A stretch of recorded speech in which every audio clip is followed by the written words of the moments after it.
from 2 to 4, and then join us from 4 to 4:30 with the After Hours show, where we'll talk all about earnings. The NVIDIA watch party is now on. Scan that QR code. Get involved with Trader TV Live Academy as well. That's Obi. I'm Sean. Thank you so much, Adara, today. Thank you to Luis. Luis will be joining these guys on the midday show as well. So for me and Obi, that's it for now. Over to the midday show. Thank you. We'll see you guys then.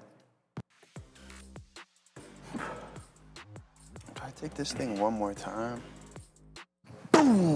大家好，他的名字是 Joseph， 我叫 Sharif， 很高兴认识你美女人。Oh, I did it well today. There we go. No stutter, no nothing.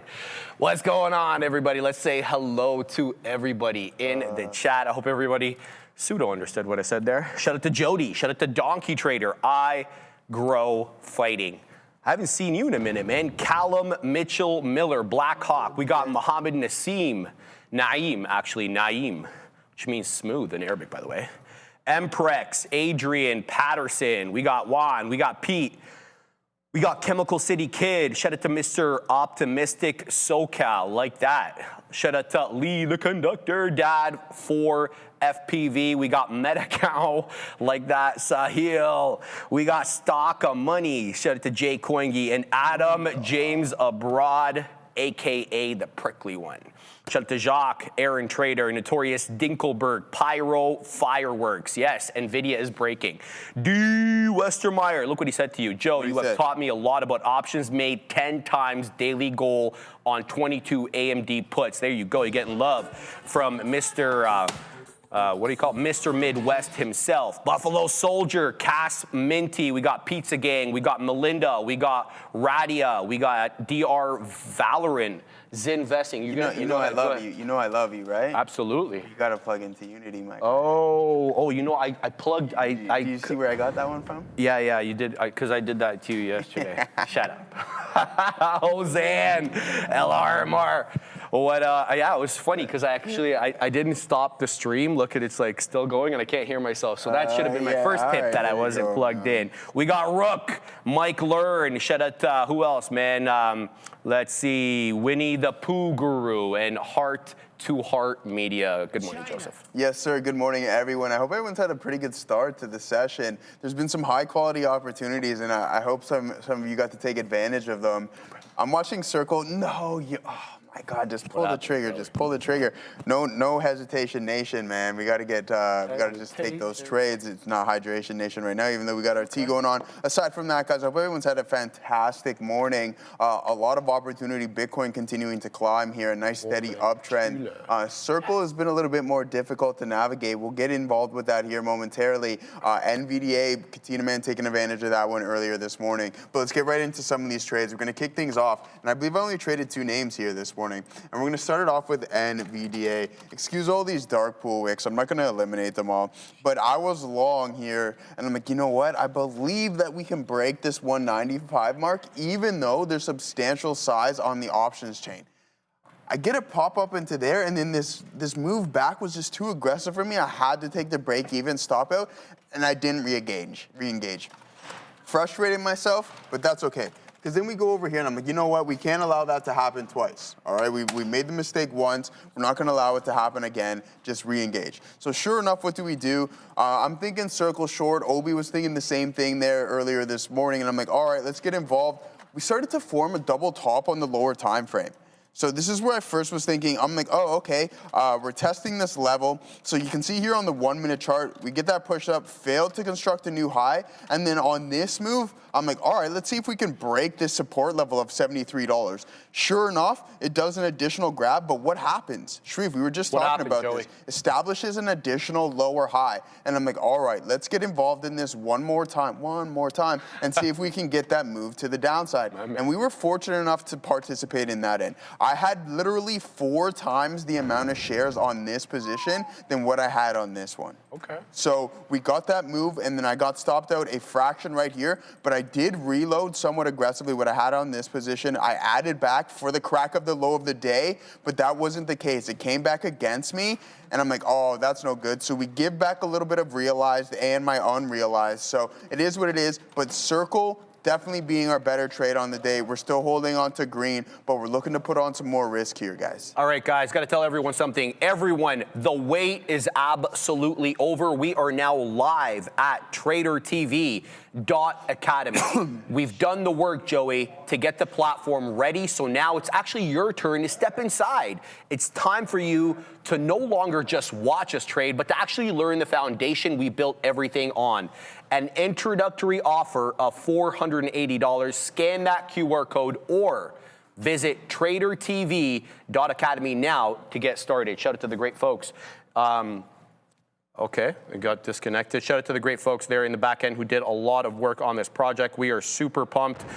It was myself, Brendo, Sean, Neil. We were all involved in this. We all had to, we've all been doing this for a while, so we've kind of given you the exact, process that we've gone through, everything kind of that traders have to learn, the ropes. Kind of that's what I'm trying to get at there without giving everything away. All right, let's get down to work. Sorry, guys. Something caught in my throat. All right, here's what I'm watching, guys. Sorry I didn't get a chance to put the tickers on. Let me put them on one at a time here. XWEL, looking good. It has I don't want to say it's broken structure, but it's looking double top-ish. That concerns me. Moreover, it's double topping at a key area, that 150 area. So that's going to be on lookout for me.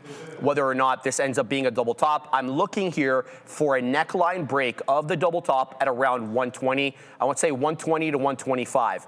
Ironically, though, Assassino, it's the same area that I'm looking for support. Reason is because that's the top end of the range of the initial bull flag. We get the breakout Katina Man at 9:30, and then we consolidate for, I want to say, maybe 20 minutes, 25 minutes, and then we get the big breakout at 10:05. The top end of that range, as you can see there on the chart, it's $1.25, but it's also support here for this range. So I am kind of concerned that a loss of 120 to 125 breaks us down and we go sub $1. So XWEL, and you can see over there on the left side of your screen, this was moving in the aftermarket. So either an earnings name or a catalyst in the aftermarket, I don't care, okay, when it comes to these small cap gappers. We're gonna look at the technicals and the technicals only. Shout out to Grunfeld, who pointed out LRMR. This is a buy program if I've ever seen one. Geez, Louise, I know I say that a lot, but sometimes they're just so pronounced. This one had a great day yesterday, mostly in the pre-market when it caught that bid right at 7 a.m. Seemed to find resistance at $4. $4 is nothing to LRMR today, blowing through 4 right at the open there on the 9:30. The market on open orders come, and they come fast and freaking furious with a 574 high of the day. This one is so strong. It hasn't touched the 10 exponential moving average once since the breakout at 9:30. It's just been a symphony, a sea of higher highs and higher lows, and there it goes into another high of day of 575. I'm going to need a pullback of some sort to maneuver into this, but we'll see. And then look at this one, Joey. It's called C-Cup. C-Cup. And it's up 43%.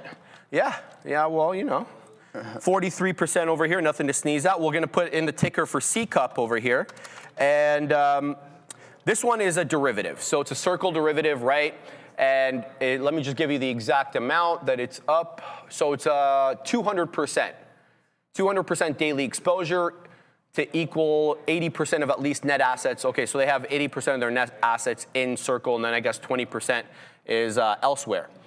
A lot of love on that one there. He's coming that one pretty quick.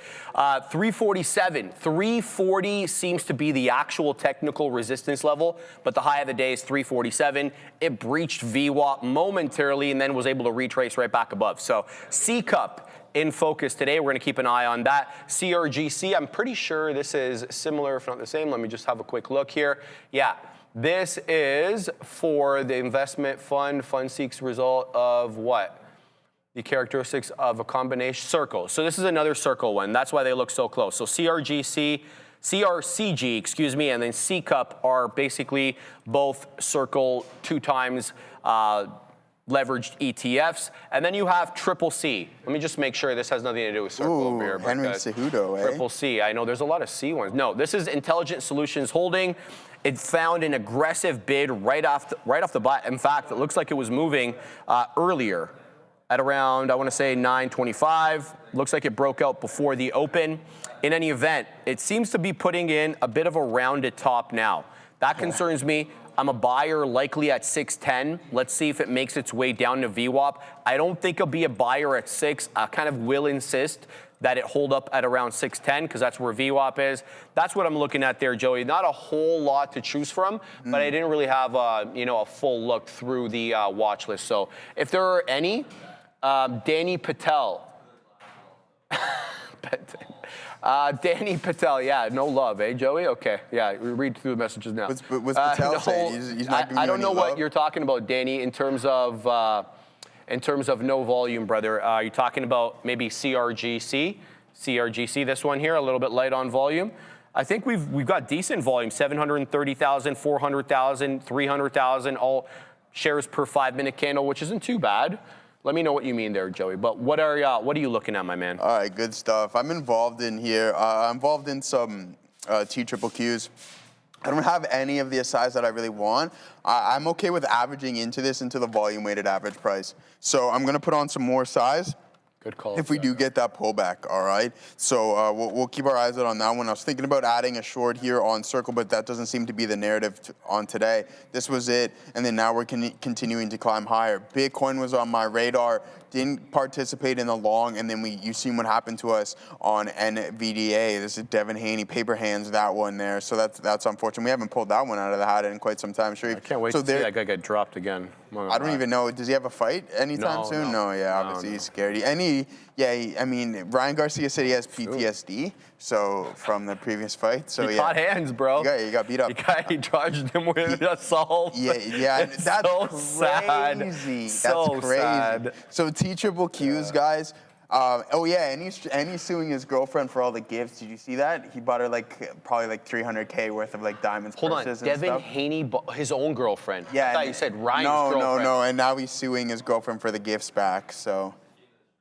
Yeah, it keeps getting better. Yeah, it brother. just keeps getting better. Anyways, aside from that, guys, we were talking about CCC earlier. I know you guys were talking about that one. TQQs is what I have on my radar. There goes Circle to the top side, guys. So we are fortunate enough to participate in the short. And then we have NVDA and IBIT, which seems like it wants to continue its grind higher. If there's going to be any form of a pullback, I'm going to be looking for that in the latter half of the session, probably around 2:30 or even 1:30 to 2:30. I think is when we start to see those pullbacks. Now we're starting to get what we want here in the TQQs. If we hold and construct a higher low, then that's going to be a good opportunity for me to add. If not, my size is so small that I have no issues with taking a stop loss south of the volume-weighted average price. Adair, what do you have for us? What I have for you guys here is a update on WBD and Netflix. I'm seeing reports that a coalition of attorney generals sent a letter to the Department of Justice about the Netflix Warner Brothers Discovery merger, saying it could be, quote, disastrous, and asking the DOJ to subject the proposed merger to a review. So again, coalition of attorney generals here, sounds like they're not too happy about this potential merger between Netflix and Warner Brothers. As we know, we've talked about this earlier today, but yesterday, PSKY actually raising their bid for WBD, getting the positive attention of WBD shareholders. If I get more details, I'll keep you posted. Back to you. Thank you for that, Adara. Yeah, it's interesting stuff. I mentioned before, I think it's still a weight that's holding, that's kind of wearing onto Netflix's shoulders. So that stock may not see any form of a sustained move until this is all cleared up. And it may take significantly longer than what we're going to anticipate. So I see some people, my boy Charlie, saying, hey, Joe, flip that to short. That's okay, Charlie. I'm going to continue with this long here. Even though we do have Amazon breaking down, it might add a little bit of a push and pull here, which might not be a good effect. But we can see that some of the names that I like that are climbing higher, right, we're experiencing a pullback right now, and that's totally fine, but Apple continuing to climb higher, NVDA putting in a new high of the day, Google not performing overly well. Ooh, Gorev, where's my guy at? Gorev. This could be a pretty good print right here. Let's see if this works out on Google. Tesla, how have you been performing? Looks like it wants to sell a little bit, but a strong opening drive. I like our chances of holding on to this long here, and then Meta is starting to form this downward channel. And I wouldn't be surprised if at some point this breaks, right? So you have this channel being established, and if you happen to sit on the backside of this, then maybe a continuation to the top side. So not too bad. What has Broadcom been up to? Starting to slide, but I'm going to keep my eyes on Google because this is a pretty quality, no, never mind. and I don't like that as much anymore. Moving forward to some of the smaller names, I know BMNR and MSTR have been performing pretty well today, obviously climbing with Bitcoin. Circle continuing to climb, as we mentioned that on multiple occasions. Now, this is the name I want to pull up here, CrowdStrike. So some of these SaaS names, CrowdStrike starting to somewhat recover, but if you look at the daily, it's been getting destroyed and not very much of a strong bounce right here. I'd look at this more of a breath, Sharif. Yes, sir. Well said, Joey. So C-Cup is blocked on our system. It just doesn't do enough volume, so we won't be able to trade that specific, what's it called? Circle derivative or ETF, whatever you want to call it there. I'm looking here at LRMR. Here we go. We're in at 54s. We're looking for a reclaim. It just touched the 10 EMA on the 5, and there it goes through 63. Now we've got 54s on. Let's post on this one. I'm looking for a move, try to challenge that 577 hive day. Now, I didn't execute on XWEL because it's still in that range. I feel like I should be picking it up here and giving it about 10 pennies or so, and that's what I'm gonna do. We're gonna go ahead and we're gonna drop the order down into the 120s. We're gonna give it a little bit of room. What do we got? We got 32s. Okay, so let's go ahead and post and see if we can get something possibly. There it goes right up. Okay, good, good, good. Let's see if we can get a little bit more.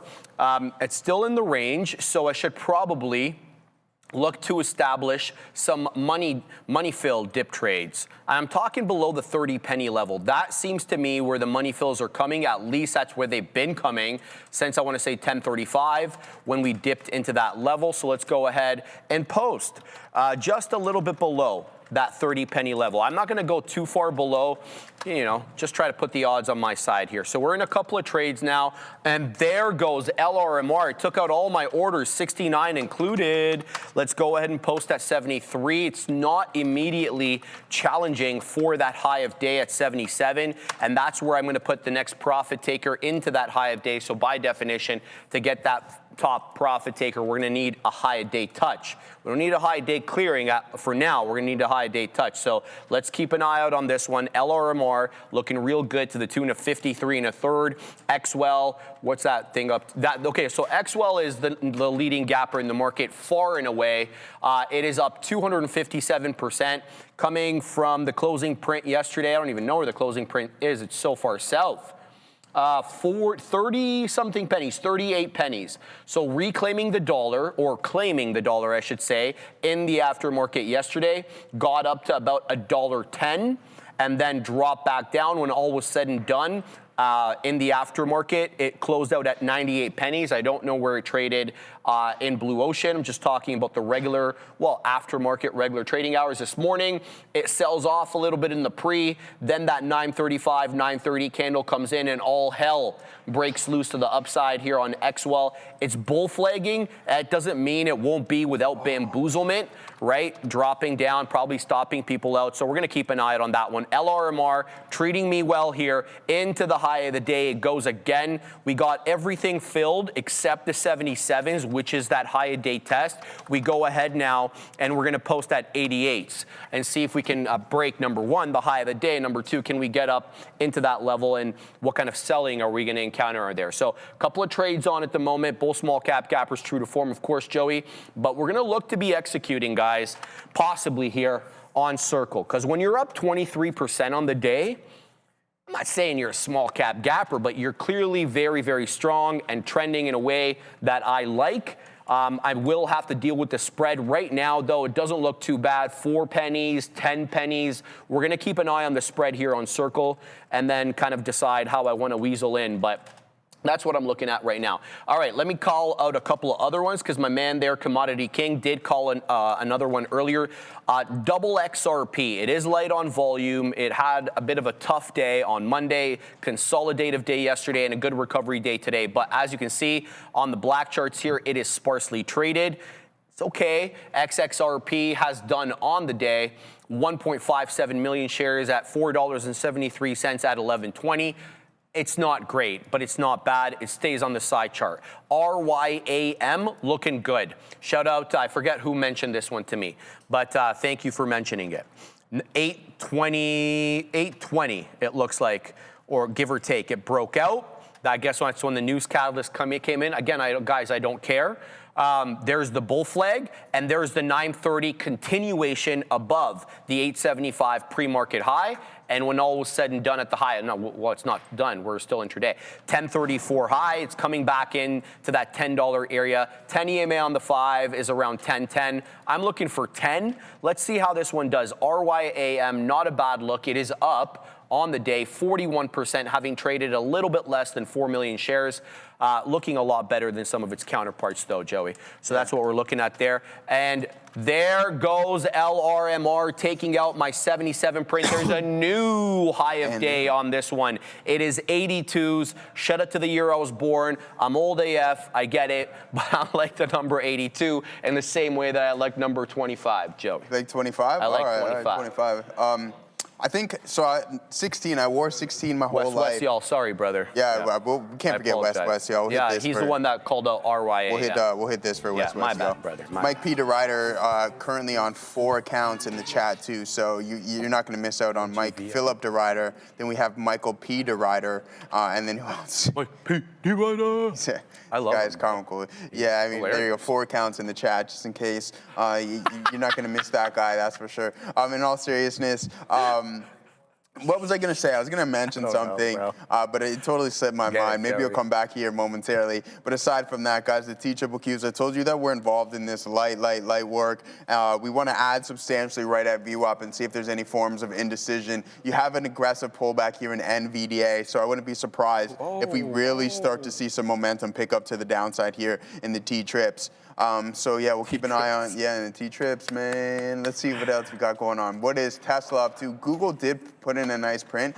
Oh my God, and I was like, I was kicking this one to the curb, and then here we go, almost 10 minutes consecutive to the top side there on GOOGL, a nice 5-minute hammer candle. It's as it's currently recovering, holding the Nasdaq up as NVDA slides, Google starting to rebound. What is Apple up to? Hovering around that high of the day, so not a horrible look whatsoever. And then you're starting to get a bounce here in Amazon, and what is, oh my Lanta, here it is, 647, a nice print, that channel. Let's see if this channel is going to be breached. If so, there could be a good opportunity. So I like what I'm seeing right now in a recovery on these big boys, because what does that mean? I'm in the TQQs.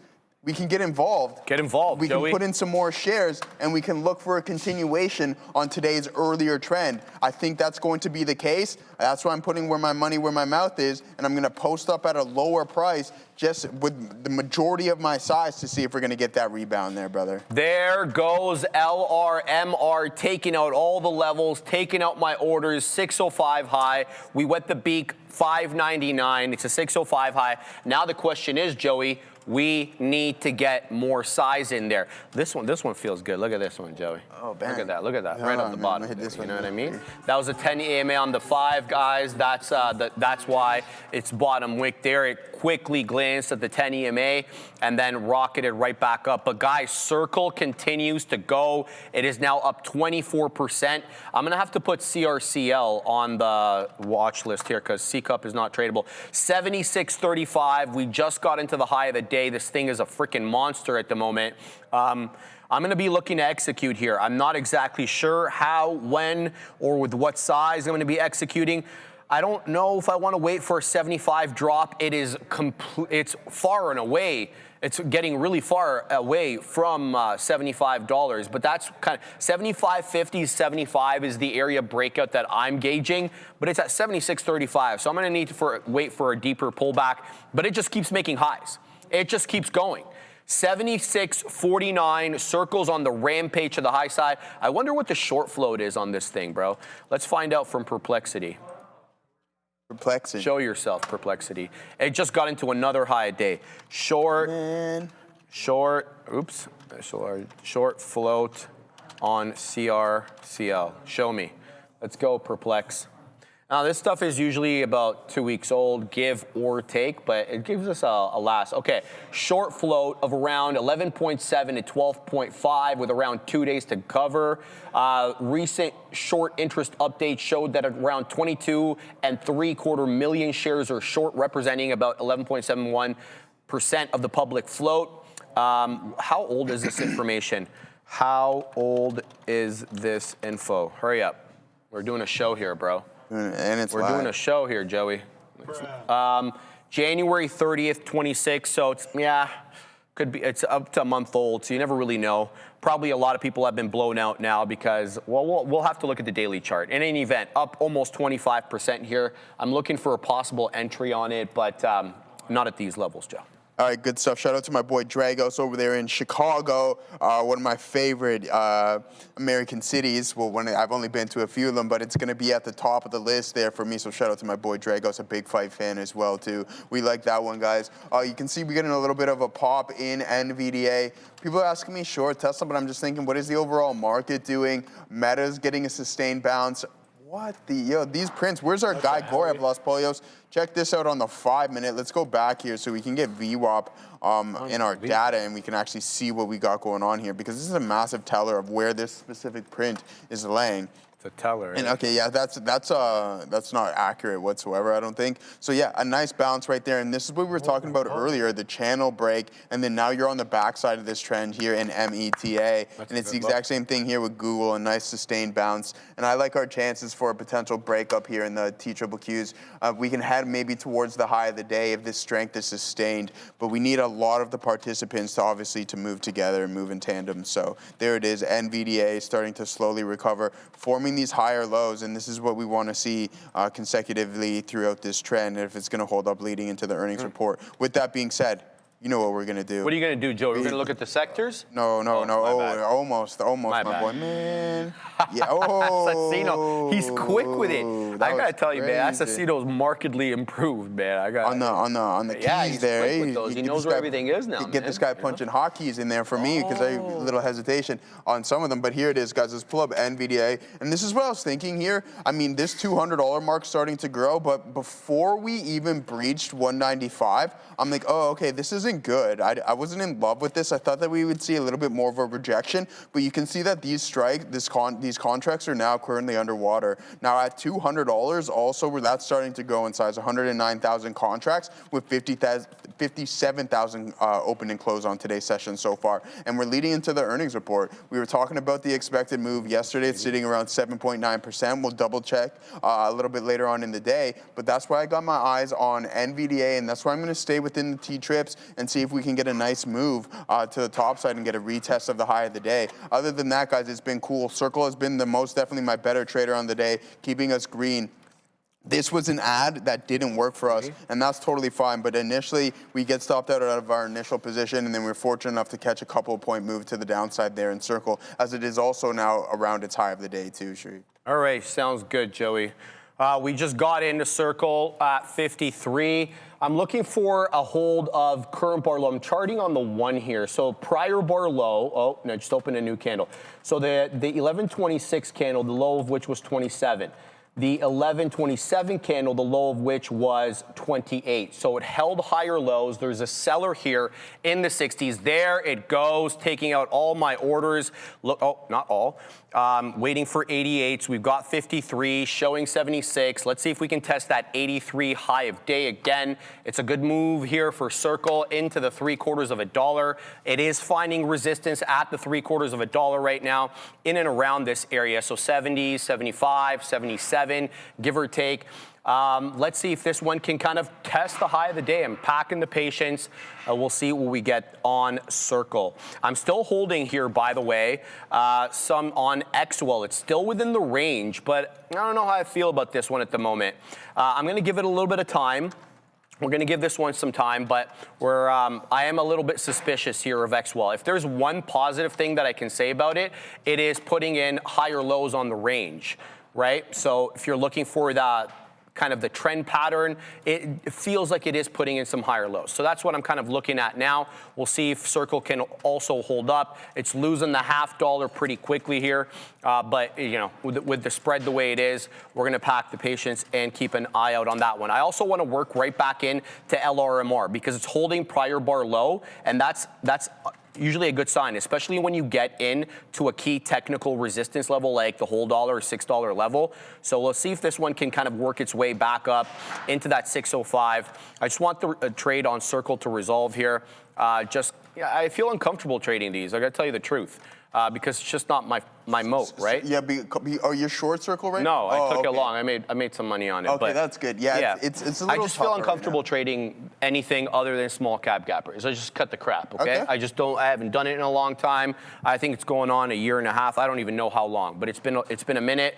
And anytime I'm involved in one of these names, I feel like, you know, I don't really know what's going on. I added a little here in T-Trips, but nothing much. I just doubled it up. Oh, no, I just wanted to mention that there, just in case it does get a little bit of a break. NVDA starting to test. Circle, like you mentioned, Sharif, is at the high of the day, and I'm glad that we didn't re-engage in this short. We took a couple of attempts, and then the signals that I was looking for just didn't display themselves. So there's no reason for me to get involved just yet. And I'm not going to plan on shorting Bitcoin or anything at this point. This is a steady channel to the top side. I think that some of these pullback plays are going to be later in the session. So you have to be really patient and sit on your hands for quite some time. I'm talking 1:30, 2 o'clock, even to 2:30 before you even get somewhat of a pullback. But then you can see, like, we have 1, 2, 3, 4, 5, 6, 7 out of 5-minute candles are all red here. So that's not very much in a steady channel to the top side. So it's really tough shorting this right now, regardless of what the signals are displaying themselves. I've seen a couple throughout the lower time frames that are like, okay, hey, maybe we should take a little bit of a chance here.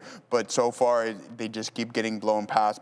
So if it's done it once, twice, and even thrice, then you might not. Will be thrice, yeah. Will be thrice, then you might just want to avoid it. You know how I go, guys. 3 attempts at the plate, right? Like, and then it's either you're not in sync or your thesis may be wrong or your timing's off. And with that being said, you just jot down essentially what was going on, and then you come back, you reflect, and then you give yourself a little bit more time to take those entries on the next opportunity. Adara, what's going on?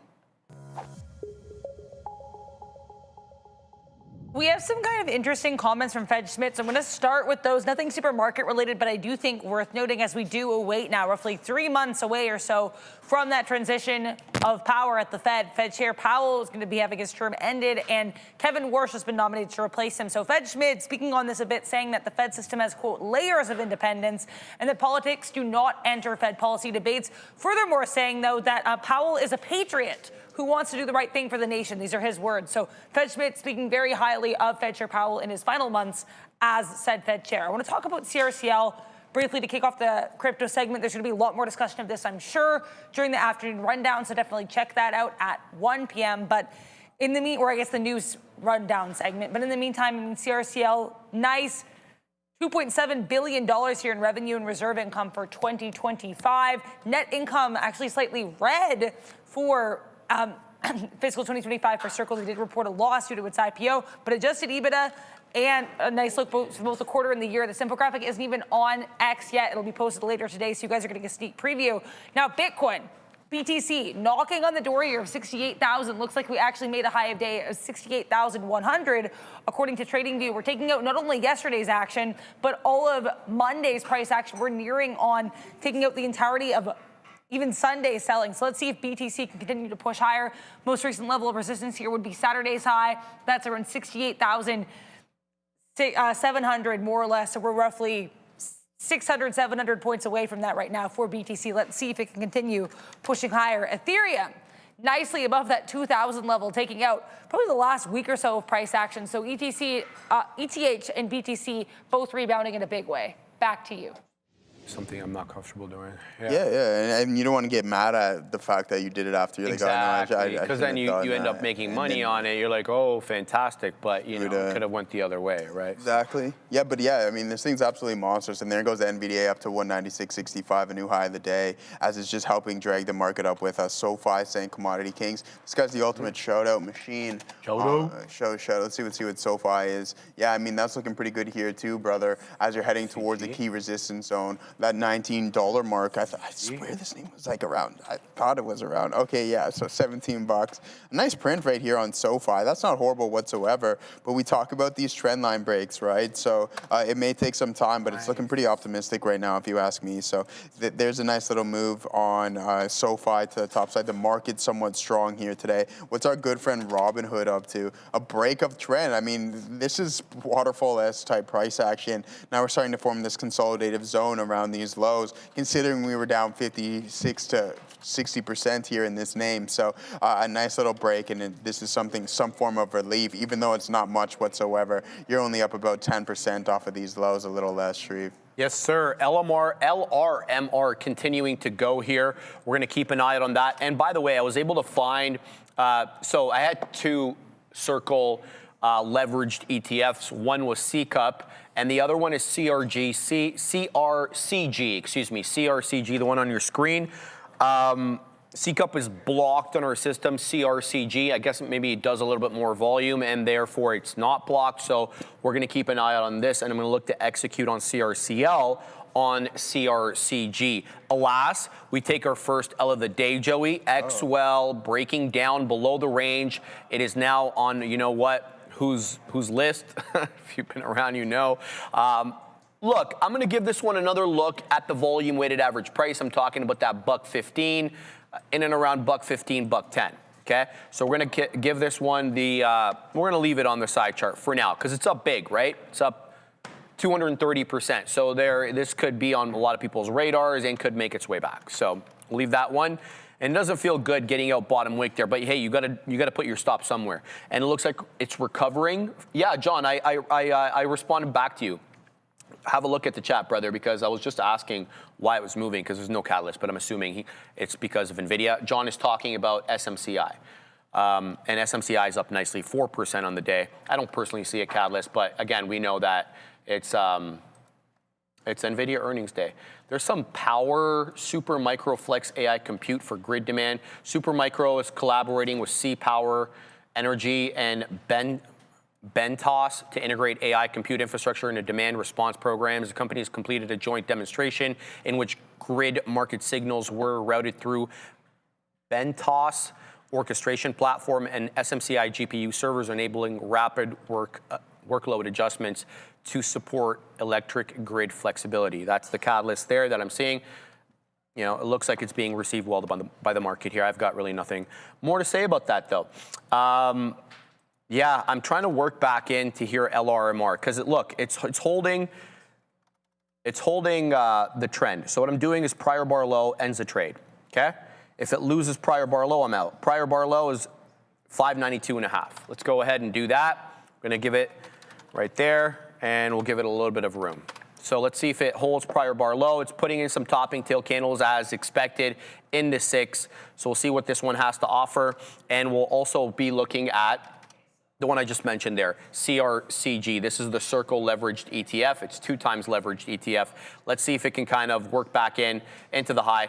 Look, you're gonna have to size in substantially here on CRCG. It doesn't move, you know, with the same vigor as CCUP was.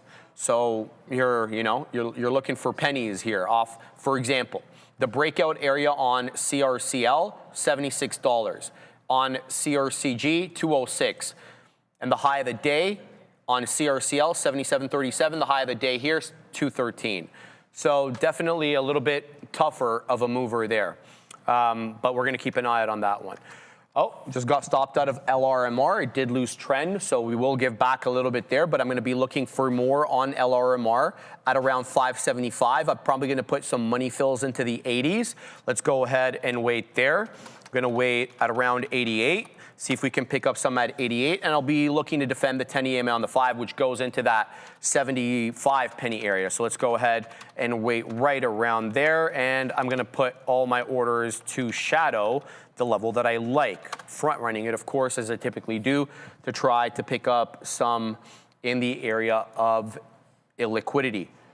What else? There is VIR as well. I've said very little about this one. It's not the biggest mover on the day, and it definitely got shellacked yesterday after having a great day Monday. Look what this one did at 5 o'clock on Monday.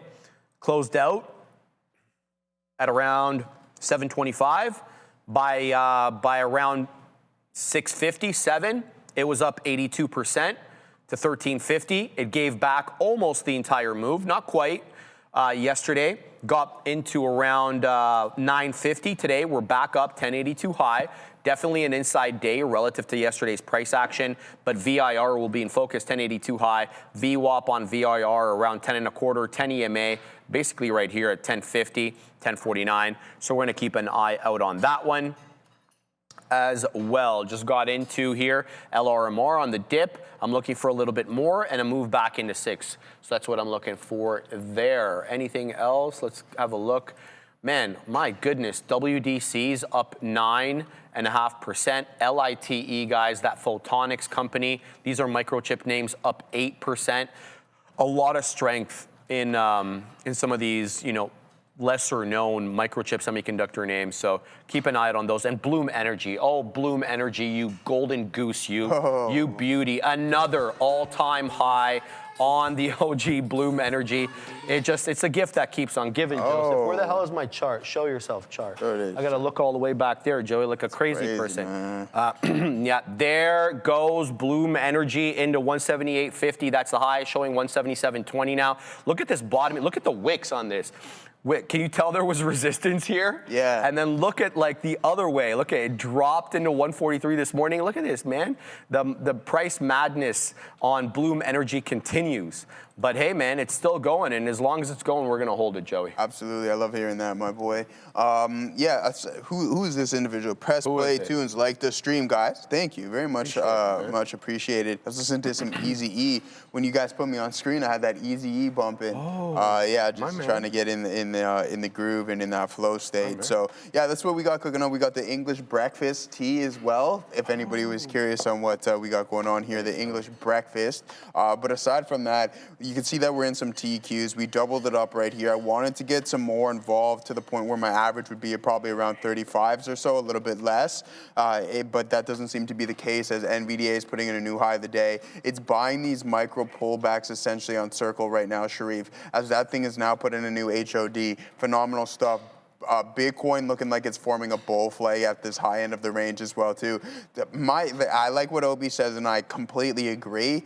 And sometimes when it's just a strong trend, you have to do that. With that being said, if we're going to buy high and look to sell a little bit higher, what we have here on IBIT is this consolidation zone. You want to give yourself a little bit of room here, just in case it does do a liquidity grab and then continues its climb higher. So I got my eyes on Bitcoin, sticking with the same 3 names, man. You know how it goes on the old notepad here. I know you guys can read everything that I got the Taylor Swift lyrics on there and everything. Yeah, it's absolutely insane.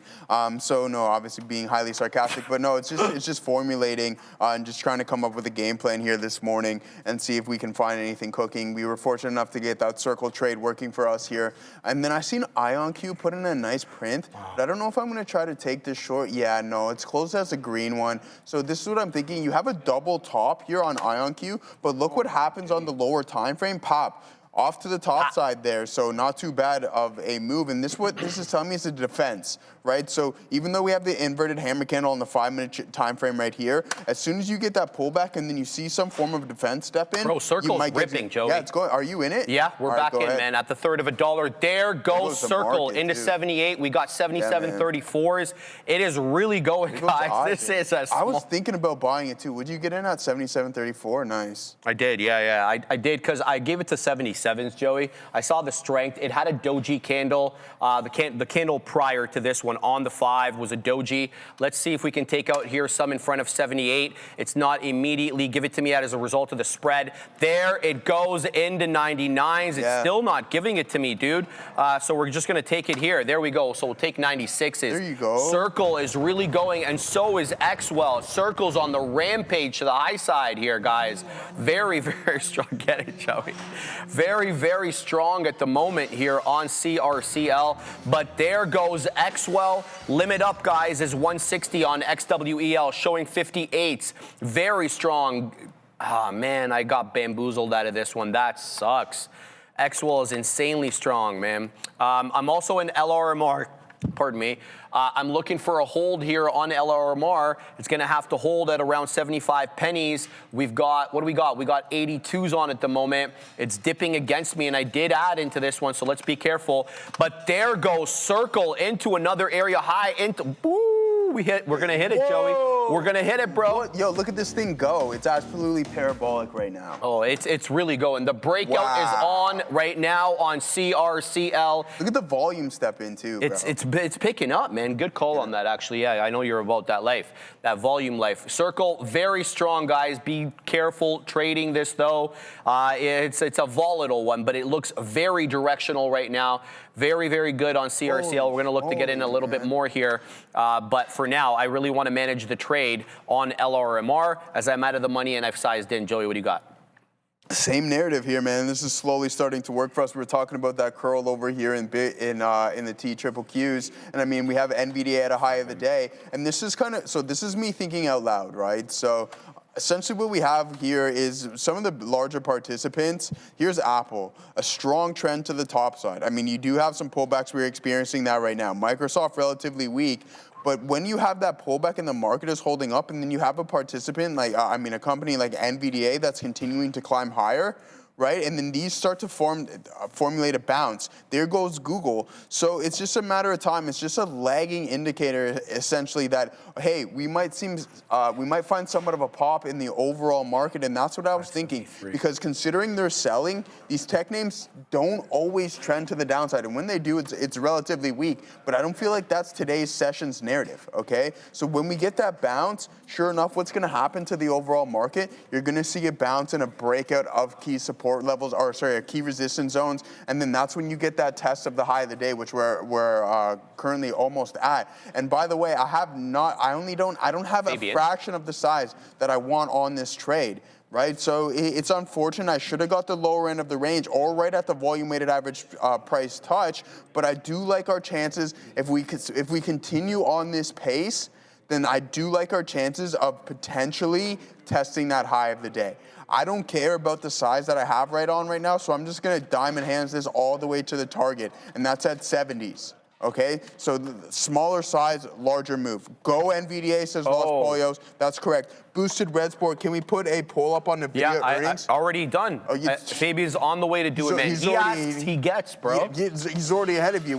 Can I ask what the poll question was? It's about Nvidia earnings, Joey. So okay, well, I got to wait. I guess I got to be like everyone else and wait there. You guys are awesome, Joe. Love the breakdowns, brother. Thanks, Florida man. Transplant, appreciate you. Hey, you're a positive individual, too. It must be something in the water there in FLA. We love Florida, and we love Chicago as well, too. Dallas, not so much, but that's okay. We love Texas. That's okay. I'm obviously being highly sarcastic. There's people, and we love the States, that's a risky one, Joe. You don't know who's on the other side of the screen, brother. Yeah, we love Dallas, too, baby. We love Dallas. Oh, where did I go to? Terry Blacks. Shout out Terry Blacks. I've been there. So shout out to everybody in the big Texas. But aside from that trade, way to go on Circle. Nice trade there. You're out of it now. Out, man. We're still in the TQQs, and this is the breakout on Bitcoin. Oh, guess who's putting in a new high of the day? You guessed it. Who? It's BTC. That's crazy talk right there. Guys, XWEL is doing the dance with absolutely no underwear or pants at the $1.50. Pull is up, guys. We're talking about NVIDIA earnings in the chat. We'd love your opinion. 4 options. NVIDIA, the question is, NVIDIA earnings beat or miss? Beat and rally bullish. Beat but sell, priced in. Miss, AI slowdown. Mixed, guidance matters. Give us your opinion. I'm going to say beat. If there is one here that I could say beat but does nothing, that's the one that I want to say. So I'm going to vote. So you're saying staying within the inside. You're saying inside move, essentially. Joey, look what he's done every time. I think like for the last year and a half, or give or take, right? They crush earnings. They beat on current report. They beat guidance, and we dilly dally. Right? Because it's 4 trillion. I mean, it typically does stay within the inside move here. But any form of surprise, right? Any form of surprise for NVDA, we've been consolidating. Can I say something to you, though? The area is so thoroughly covered that I don't want to say all, because that's not. But we have an idea of what's coming. You know what I mean? Like, I see what you're saying. So it has to be a super surprise, right? It's like a super surprise. And that's super hard to get around the market because there's so many different supply chain angles that all report, and you have analysts covering this angle. I don't know, man. NVDA might grind to $200 today. Oh, yeah. I can get behind. I think we might grind to $200 today. There goes a nice stroke. Grinding. I love that song, bro. For real, man. But yeah, there it is, a nice little pop-up, but then we're starting to come back in. As you can see that we did put a new HOD. There goes Bitcoin HOD as well too. So I mean, the overall market is relatively strong. There's no ad opportunity for me right now. I'm not going to chase it if it does establish a new lower high. But look at this cup formation here for all my individuals. Like, it's just a slow curl over, and that's why I was trying to get in at the lower end of the range. I started slow, and then I happened to get in the middle of the range, and then now we're starting to grind a little bit higher. So let's see if we can test that HOD in a strong breakup, but we need the big boys to participate. Joe, you ready to call BTC bottom yet? No, I'm not. I think this is just a strong rally right now. Should we show him the chart? Show him it. Should we show him the chart? Pull it up. Well, we're going to show him the chart. But first, we got to go to Adair at the big desk. She's got news. All right. I'll be very quick here, guys. Just letting you know Fed Schmidt's still speaking, saying that, quote, we're in a pretty good place for the job market, but that the Fed has work to do in the inflation side of the Fed mandate. So once again, saying that he's not too concerned about the job market here, but that there is some work to do with regards to inflation. Now, we know a lot of the Feds who have been more on the hawkish side as of late are saying that these concerns about the employment situation are overblown, and that, you know, the biggest issue here is inflation. Fed Schmidt really echoing some of those more hawkish commentary, or I guess undertones there. Back to you. Thank you very much for that, Adair. Guys, watching LRMR to breach prior bar high and continue the uptrend off the 10 EMA. I'm looking for a re-entry on this bad boy here, but I'm trying to pack the patience. I'm not looking for a technical perfunctory breach of prior bar high. I'm looking for a decisive move to show me, yes, the buyers like that move off the 10 EMA on the 5, and here's the proof in the pudding. They're participating by moving this up into the low, into the mid-90s. We'll see what we get. I'm looking at getting in here. I'm also keeping a close eye on XWEL, as that seems to be defending the $0.50. We're going to get in here on the well, and we're going to give it to the 1145 prior bar low, the low of which is 148. That means we go a little bit below that. Now, we could get bamboozled here on this one because we're still at the $0.50. There it goes into a new high of day. I always worry when we get into a new high of day that profit takers, well, they're going to be taking profits. And, you know, we'll get caught offside on a big move down. That always concerns me. I've been caught in a lot of them, Joey. Not profit takers taking profit. No, man. It's crazy. What do you mean? Profit takers taking profits. Those animals, Joby. right? So we're taking some moves here, some of them unfilled. I'm talking about some of my beak wetters, my orders. There's a seller here at 60, guys, that I don't like. The seller at 60 is a staunchy little bugger. Seller now at 59, 58's now aggressive selling. Are the buyers going to step in? The answer is no. We're going to get out, flatten out here. Looking for another move back in. Let's see if we can clear 60. We clear 60, I get back in. Look at that drop into 45. I had a feeling, seen way too many of these small cap gappers. You know, they get into highs, and then all of a sudden, a couple of things. As I mentioned, the profit takers, they be taking profits, but the shorts, they like that high day look, right? They're looking to move into that level as well. So watching here, that's a bamboozling candle that just manifested there on the 5. Let me show you guys on the black chart. Assassino, I don't like the look of this candle, man. It's a little high, a little low, and now it's red. You know, Assassino, he's like, why do you keep involving me in your technical analysis here? But one day, Assassino, you're going to become the one of the best traders because you watch. I know you watch intently, and I always ask him every day. I'm like, Assassino, are you punching into this? Are you punching into that? He smiles and nods, and he's like, even though very polite, right? On the side, he probably is, man. He's probably got the most stellar portfolio out here. Hey, there you go. He just like shout out to Katie Saunders, 4631. You asked for it, you got it, Katie. Shout out to Katie. Thank you for joining Joey and I on the midday. But yeah, XWEL, I've seen too much. No, I'm kidding, of course, guys. But we're going to keep an eye here on XWEL. But this is the bamboozlement I did expect, hence why I flattened out quite aggressively. So that's what I'm keeping an eye on, Joe. All right, I'm involved with some Tesla. There goes the TQQs. I'm not in love with this trade here on Tesla. But there it goes, a nice move to the top side. We'll take that one there for sure. Who is it?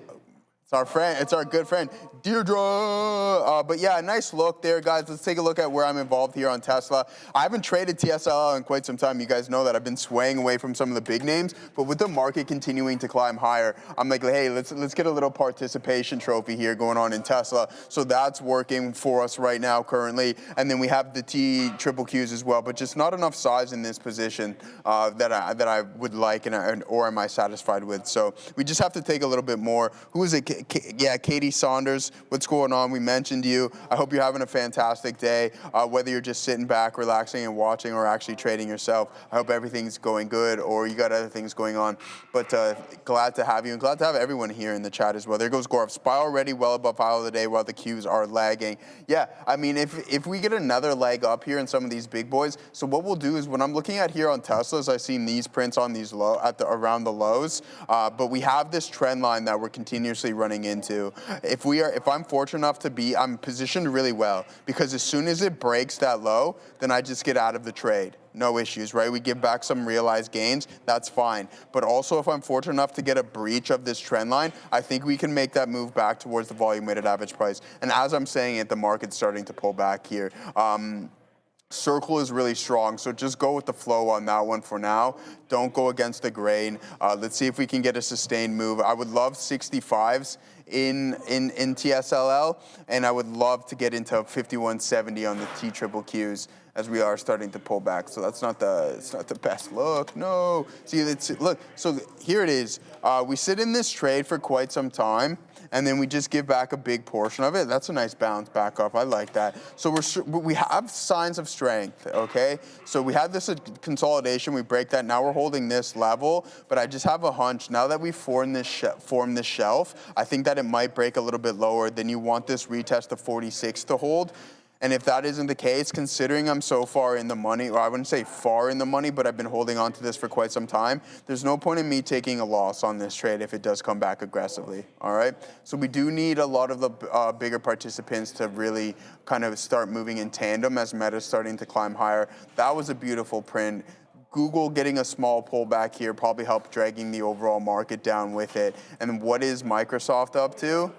Yeah, it's looking like it's going to curl over as well, too, guys. So we'll hold on. We'll diamond hands this. Good trade. My turn, says Charlie Tapp. Well, I didn't take anything off, Charlie. I'm still sitting in it. I'm just slowly watching the unrealized gains dwindle away as we sit through these pullbacks. But that's the nature of the beast, right? We have to sit through those. I don't want to get out too early. There goes Bitcoin, a new high of the day, so a strong rally. And I mean, on the grand scheme of things, this isn't anything crazy. And if it does really want to go, there it is. Look at the volume step in on Bitcoin. Oh, wow. If I wasn't in two positions already, I really like that. And I was just about to say, this thing can take a monster leg up if participants really do step in. And we're starting to see that displayed right now on the 1 minute time frame as volume really, really kicked in on that specific print, guys. I'm really interested to what the hell is going on with the coin today? Why is it so strong? Like what's going on? I mean, it's been getting decimated for. Yeah, well, yeah. I mean, like if we like, come on, here, let's pull it up here. Let's pull up and see what we got going on from the daily. I mean, from an intraday standpoint, it looks fantastic.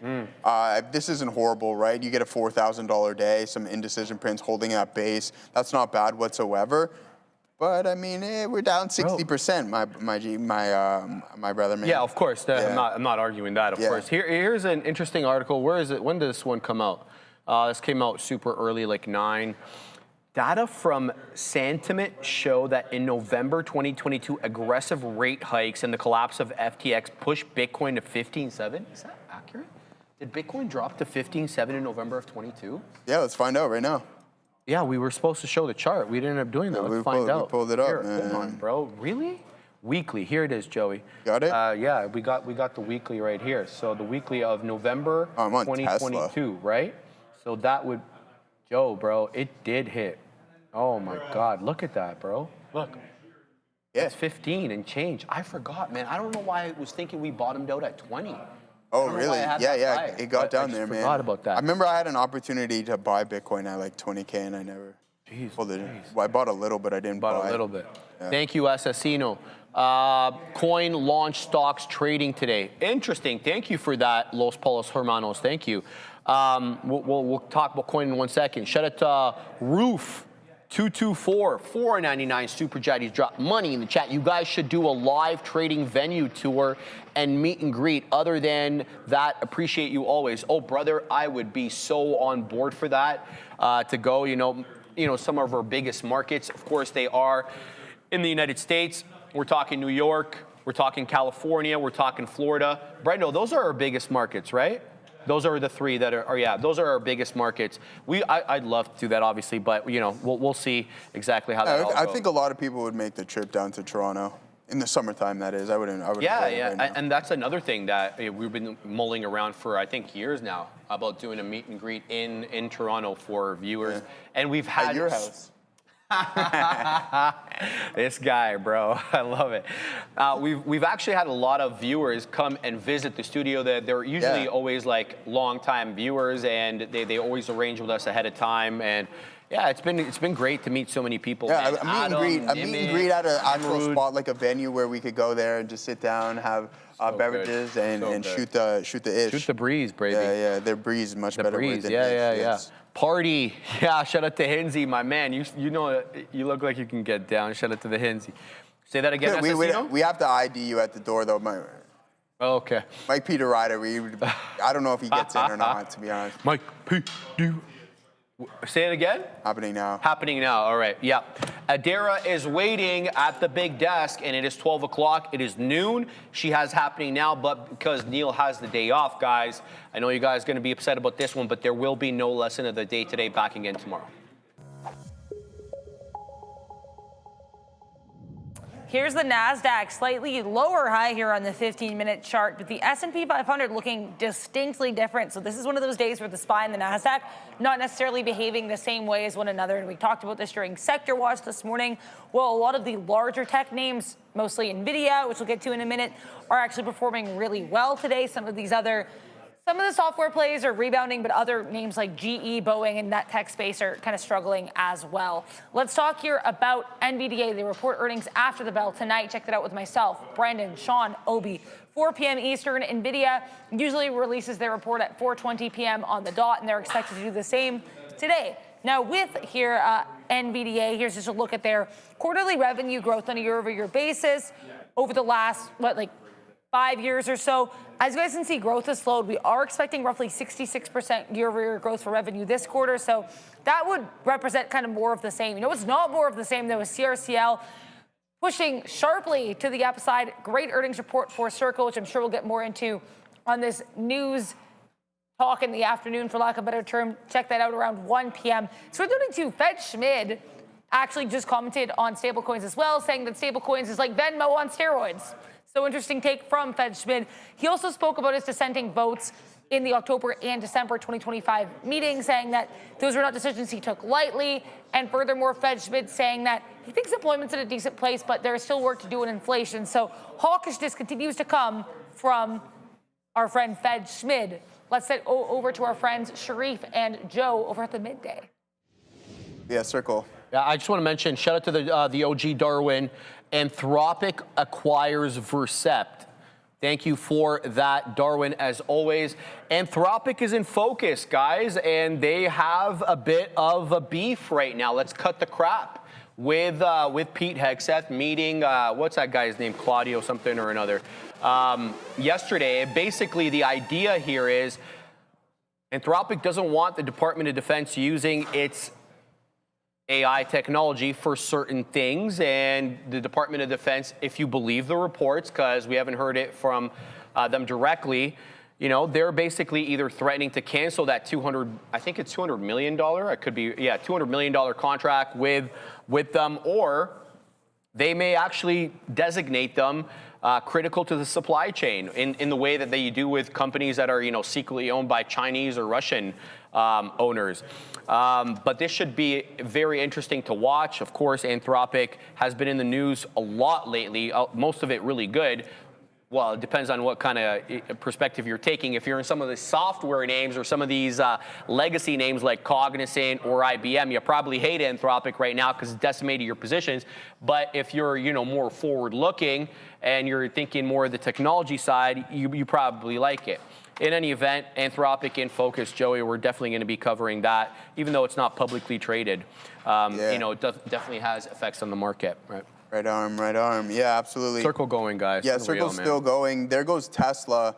We were fortunate enough to catch that break, and we were talking about the trend line break, and we experienced that on Meta as well, too. We were talking about that, and I said, I can't allow this one to slip away as we started to form this base, and the market has been pretty strong here today. And then, sure enough, we get buyers stepping right in here on TSLL. So this has been a pretty good trade here for us as well, too. So we're fortunate enough to be in this, and I still have about 35 to 40% of the position. So not too bad. Now we're waiting for the TQQs to head in towards the high of the day. So 1576 on TSLL was the high, and we were fortunate enough to take some off on that front. Here it is on the 5-minute and the higher time frame. Look at the volume really kick in there, guys, on the LTFs. And we're talking about the lower time frames when I refer to that. Look how much, so we're sitting at around an average here, and then boom, sure enough, as we break out, it really steps in, and that's exactly what we want to see, and that's what was telling me hold on to a little bit more size. So when I first started piecing it out, it was like 5%, 5%, 5%, and then as we breached the volume-weighted average prices, when we got into a little bit more of size, and I'm still sitting on approximately 30%, as I mentioned on multiple occasions. And there goes a new high on Tesla, and that's exactly what we want to see on TSLL. Let's go. Yeah, let's take a little bit. Oh, whoa. We don't want to hit the wrong button there, my friend. So let's see if we can catch this fill at this new high on TSLL. We're gonna post up at that specific zone. What price am I at here? 76s. We're printing 77s, and I got no fill with Ante. But there it is. I think it's only a moment of time. As soon as we hit the bid, boom, there it is. A nice fill. You mentioned IonQ, but you didn't look at QBTS today. What's your take on QBTS earnings in less than 24 hours? We can take a look at that for sure. And there's a star-studded lineup tonight. Wow, Tesla's really breaking out here. I wonder if it's going to drag the Qs to exactly where we need it to. So this is a really nice move. Let's take a look at some of the quantum names, even though we got a lot going on. Circle's pulling back a little bit. Bitcoin giving back the majority of its move there. But what we will do is anything for my good friend 2NY. So there's IonQ starting to pull back in. This is what I was referring to here. On the double top, that was a nice little print. And then where else you said QUBT? What do you got going on over there? Well, give me one more second there before we get into your trades there, Sharif. QUBT, yeah. Well, no, you're dancing. When you're dancing, I know. No, I'm going in the peripherals. like this. Oh, like okay. This. In the peripherals, And if you know, right? I'm getting annoyed. Oh, is that an app? That's what my boss. That's what my boss used to say to me. App. Yeah. When I was a kid. But anyways, aside from that Portuguese individual, a great guy, Fernando. Shout out to Fernando and Firmao. But there it is, quantum computing, a nice steady uptrend up and to the right as Tesla is continuing to climb a little bit higher. Continuing, eh? Sir. All right, guys. Still, man. XWEL is not treating me well today. It keeps holding this range. I got stopped out again of XWEL, that piece of crap. All right, so we're one trade away here on XWEL from removing it entirely. Let me focus here on LRMR. I see a rounding pattern, a slow rounding pattern off the 10 EMA. I think this is the one where I really should be sizing in for a decided break of 6. It kind of cooled off a little bit with that 6 breach. It comes into the 10 EMA. It starts putting in some higher lows and some higher highs. Let's get a little bit more into this one. I don't know why my keys is just not letting me do it. I'm trying to go, but it's not letting me add. Interesting. Yeah, there we go. I like the way that LRMR is starting to curl. It's curling at a key technical area with the 10 EMA on the 5. It's putting in higher lows and higher highs. So I've added into this position. I should focus on this one as opposed to XWEL because XWEL has been a little too bamboozling for me. But we're going to keep an eye out on this one. Let's see if we can make some good moves here on LRMR. Lemon Family says LRMR on second level looks like it has a path to 6.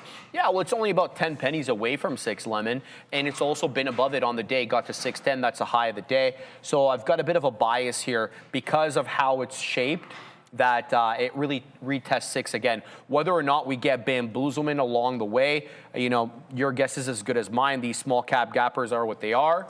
What do we have on? We have 89s because we added into the highs, but we're going to pack the patience. Sorry here. to interrupt you there, brother, but there's something going on here in the overall market. Look at this volume spike. I'm curious if that's going to be translated on the SPY as well. Something happened, something happened for sure. And with that being said, I'm going to remove half of my position here on the TQQs because I don't know which direction.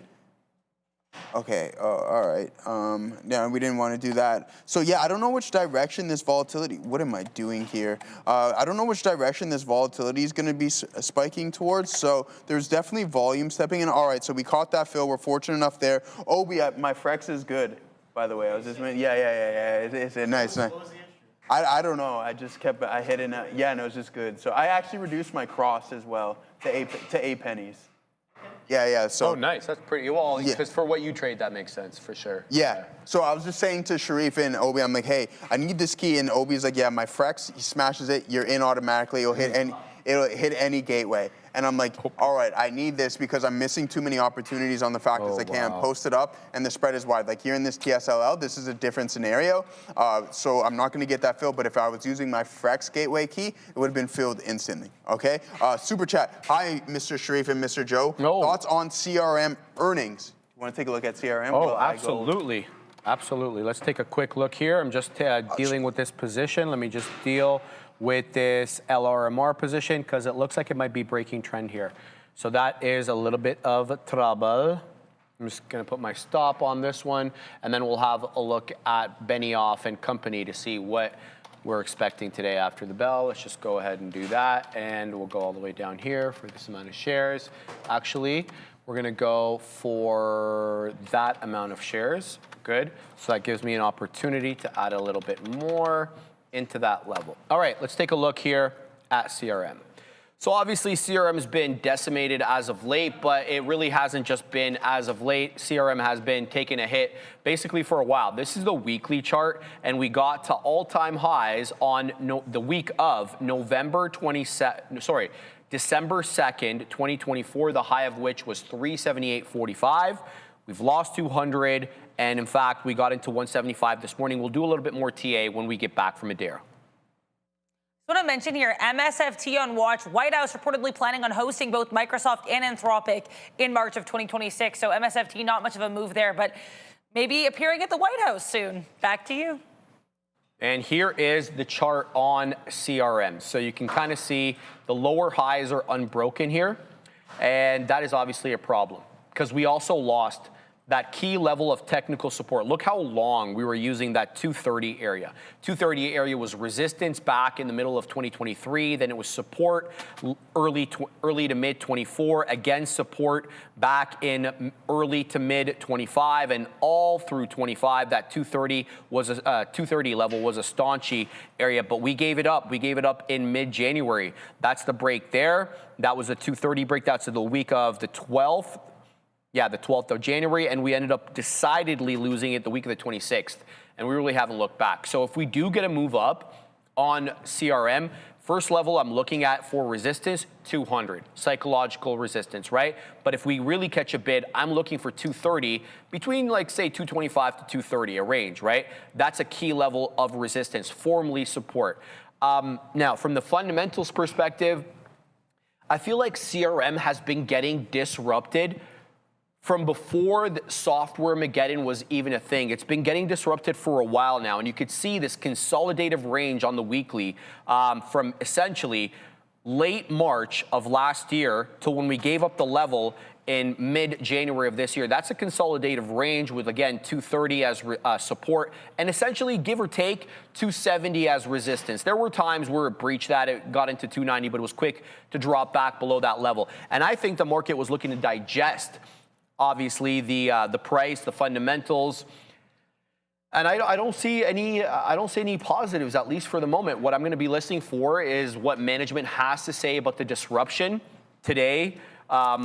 Which company was it that mentioned it on the call? Give me 1 second here. It was mentioned by a company on the call who's been getting disrupted as well. Let me just take a quick look here, refresh my memory.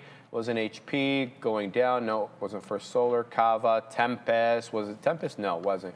Hot HUD 8, Workday. Basically, another one, WDay, who's been clipped, right? Management pushed back against concerns that AI could displace HR and ERP software, and leadership emphasized growth initiatives over margin expansion alone. So essentially, you know, the analysts on the call, we're not going to let them off. They really want to know exactly what you plan to do about these sort of AI tools that are being released by Claude and others as a disruptor to your moat. And so I'm going to be listening to what Benioff has to say, because he's been talking about agents this, agents that. It's literally agents that are disrupting his business. So unless he's going to bring it in-house and somehow monetize it in a way that the market likes, I don't like the fundamental case. That's just my opinion. And the technicals, that's not my opinion. The technicals are crap, right? And we've seen that. So what's your opinion about this whole CRM situation? Yeah, I agree with everything that you have to say. There's a massive disruption coming into Benioff's company, and it's been going on for quite some time. Even though he's backing it, he's like, hey, Agentforce is fantastic. We're gaining new clients, but the street just doesn't like it, and it can't seem to get out of its own way. So I think one thing with CRM here is you want to look at some substantial growth, but I just don't know. This name is down 48%. You have to wait until that print to come out. And he always speaks optimistic about his business, obviously. Excuse me, on the earnings call. So I'm going to keep an eye out on Benioff. Speaking of, let's do this right now, considering we got a couple things that we can go through. Oh, we don't want to do that. No, do we? There's a couple things that we can go through. We're going to kick things off with the best performing sectors here today. And then we're going to get into some expected moves. We got a new high of the day. I don't know why the bid didn't hit 80s right there, so I didn't catch that fill at 80s there on TSLL. But Bitcoin pulled back and then established a new high of the day. You have Circle hovering around that neck of the woods, and then 197.42 on NVDA. So keep that in mind. Moving forward, let's see what we got going on. The tech sector leading the way, and I think NVDA has a big part to do with that, and Tesla's starting to participate as well. Then we have the financials finally getting somewhat of a recovery and a breath, up 1.3%, and then we have the comm services up a third of a percent. Now, as for the bottom three, materials, consumer staples, and energy, okay? And then we're going to look at this star-studded lineup that we have for the earnings report. I definitely will be looking into playing some of these after the bell, that's for sure. Does it want to load? No, great stuff. Thanks for embarrassing me. But moving forward, we'll pull up another source because we have plenty of those. I would love to pull up Trader TV research, but unfortunately my X account, it just freezes, so we don't want to freeze while we're doing it live there, Sharif. So we're gonna have to take a look at something else and head over to our calendar. What we got after the bell here today. I'm going to kick it off with the king of the chips. That's NVDA. Then we have Salesforce, The Trade Desk, Snowflake, IonQ, Synopsys, Array, which I believe was on the upgrade or downgrade side here this morning. I did that. I don't remember. Great stuff. New Holdings as well. So there's plenty. Zoom Communication also reporting after the bell. So there's going to be a lot going on this evening. And with that being said, there's going to be a lot going on tomorrow morning. And there's going to be plenty of opportunities that we can take advantage of. And this is exactly what we want to see. Exactly, it's fight now, Assassino. One more thing before we send it back to our boy Sharif. We're going to take a look at some of the expected moves on the big names, and we're going to start off with Salesforce. We'll go over IonQ, and then most definitely NVDA. NVDA, what do we got? I believe it was around 7-point-something%. 5.5. 5.5% expected move, high of 208, 186. Supply zone at 200. Keep an eye out on that specific area. CRM. Also reporting after the bell, high 8.7% expected move, high of 206.23, low of 173.21. All right, and one more IonQ. What do we have here? Get him, Joey. 10.4% expected move, high of 37.38, and a low of around 30.36. We have a super chat. Pop it up there, Assassino. Ooh. All right, I got to read this first. All right, Who's it from? It's from Danny Boy. Okay. That's funny. Okay, it's a serious one. A hypothetical for you boys. With memory getting more and more expensive and the threat of it cutting into margins, how hard would it be for NVDA to decide to expand into that sector? I think that's something you can. That's a great question. I don't personally know if they have those ambitions. Right, we know that they're, I don't want to call them a one-trick pony because they do networking as well, right? And we've seen the importance of optics now in the networking, hence why I gave you that trade, guys, LITE. Have a look at that chart. They do photonics. But the point here is, I don't think NVIDIA manufactures anything, right? They rely almost exclusively on Taiwan Semi, so it would come down to, again, capacity, ability to produce. But I think that the main players are who they are right now. It is Micron, it is, what's it called? Micron, Samsung, and SK Hynix. I personally don't know whether Jensen's looking at that. I don't recall him mentioning anything about that, but what I did see today is in HPQ, their report, they're looking at getting a little thrifty. They're looking at sourcing some RAM from other less expensive sources, albeit, you know, on lower quantities, because it is eating into their margins. So that's as far as I can give you on that. I don't know if NVIDIA has those ambitions, but one thing that I will know, that I know for sure, is I'm going to be listening to Jensen and what he says about the cost of RAM eating into those 70-some-odd% gross margins he's been touting since basically, you know, the AI boom took off in early 23, late 22. Yeah, because one of the reasons NVIDIA has the multiple that it has is because of its gross margins. They are eye-watering for a physical product, and we've been saying that for a long time. Mr. Loveshack, they don't make their own memory chips, and scale is hard. Agree completely. I know they don't make anything, Mr. Loveshack. Everything else is sourced. Not everything, but a lot of their products are sourced to Taiwan Semi. Zen Zombie, since Neil is not here, can we create a comedic sector for Danny Boy regular? I don't know what I'm supposed to do with that, brother, but your boy Joey likes to, you know, drop a couple of comedies every now and again, so maybe he can, you know, take Neil's I think Katina Man's the funny one. He is the funny one, yeah, absolutely. Katina Man's always killing it with the jokes. But yeah, to answer your question, I mean, I have no idea if NVIDIA has those ambitions. I'm sure if they do, they'd have to disclose it, obviously, because it's going to require fundamental CapEx. That's, of course, if they're going to produce it in themselves. But yeah, I personally don't see that. Do you see that? You think they're getting into the memory game? I mean, this guy's into the EV game. I wouldn't be surprised if he eventually expands, right? Fair. Sometimes good expansion can be good. We got to get you to start watching brother. I can't watch the Premier League. I'm gonna be honest with you. I don't enjoy I barely watch hockey.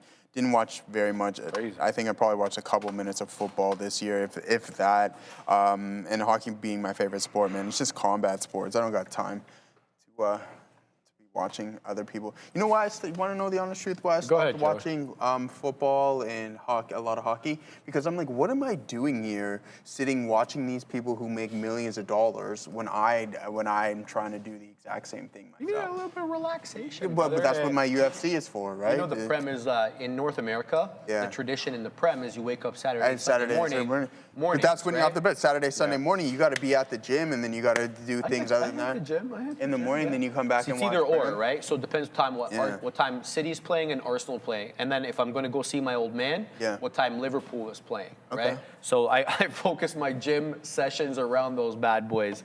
I love the Prem, man. I think the Prem... No, he didn't. Warm Cohen? No, he didn't. He did not. He didn't get robbed, brother. Who?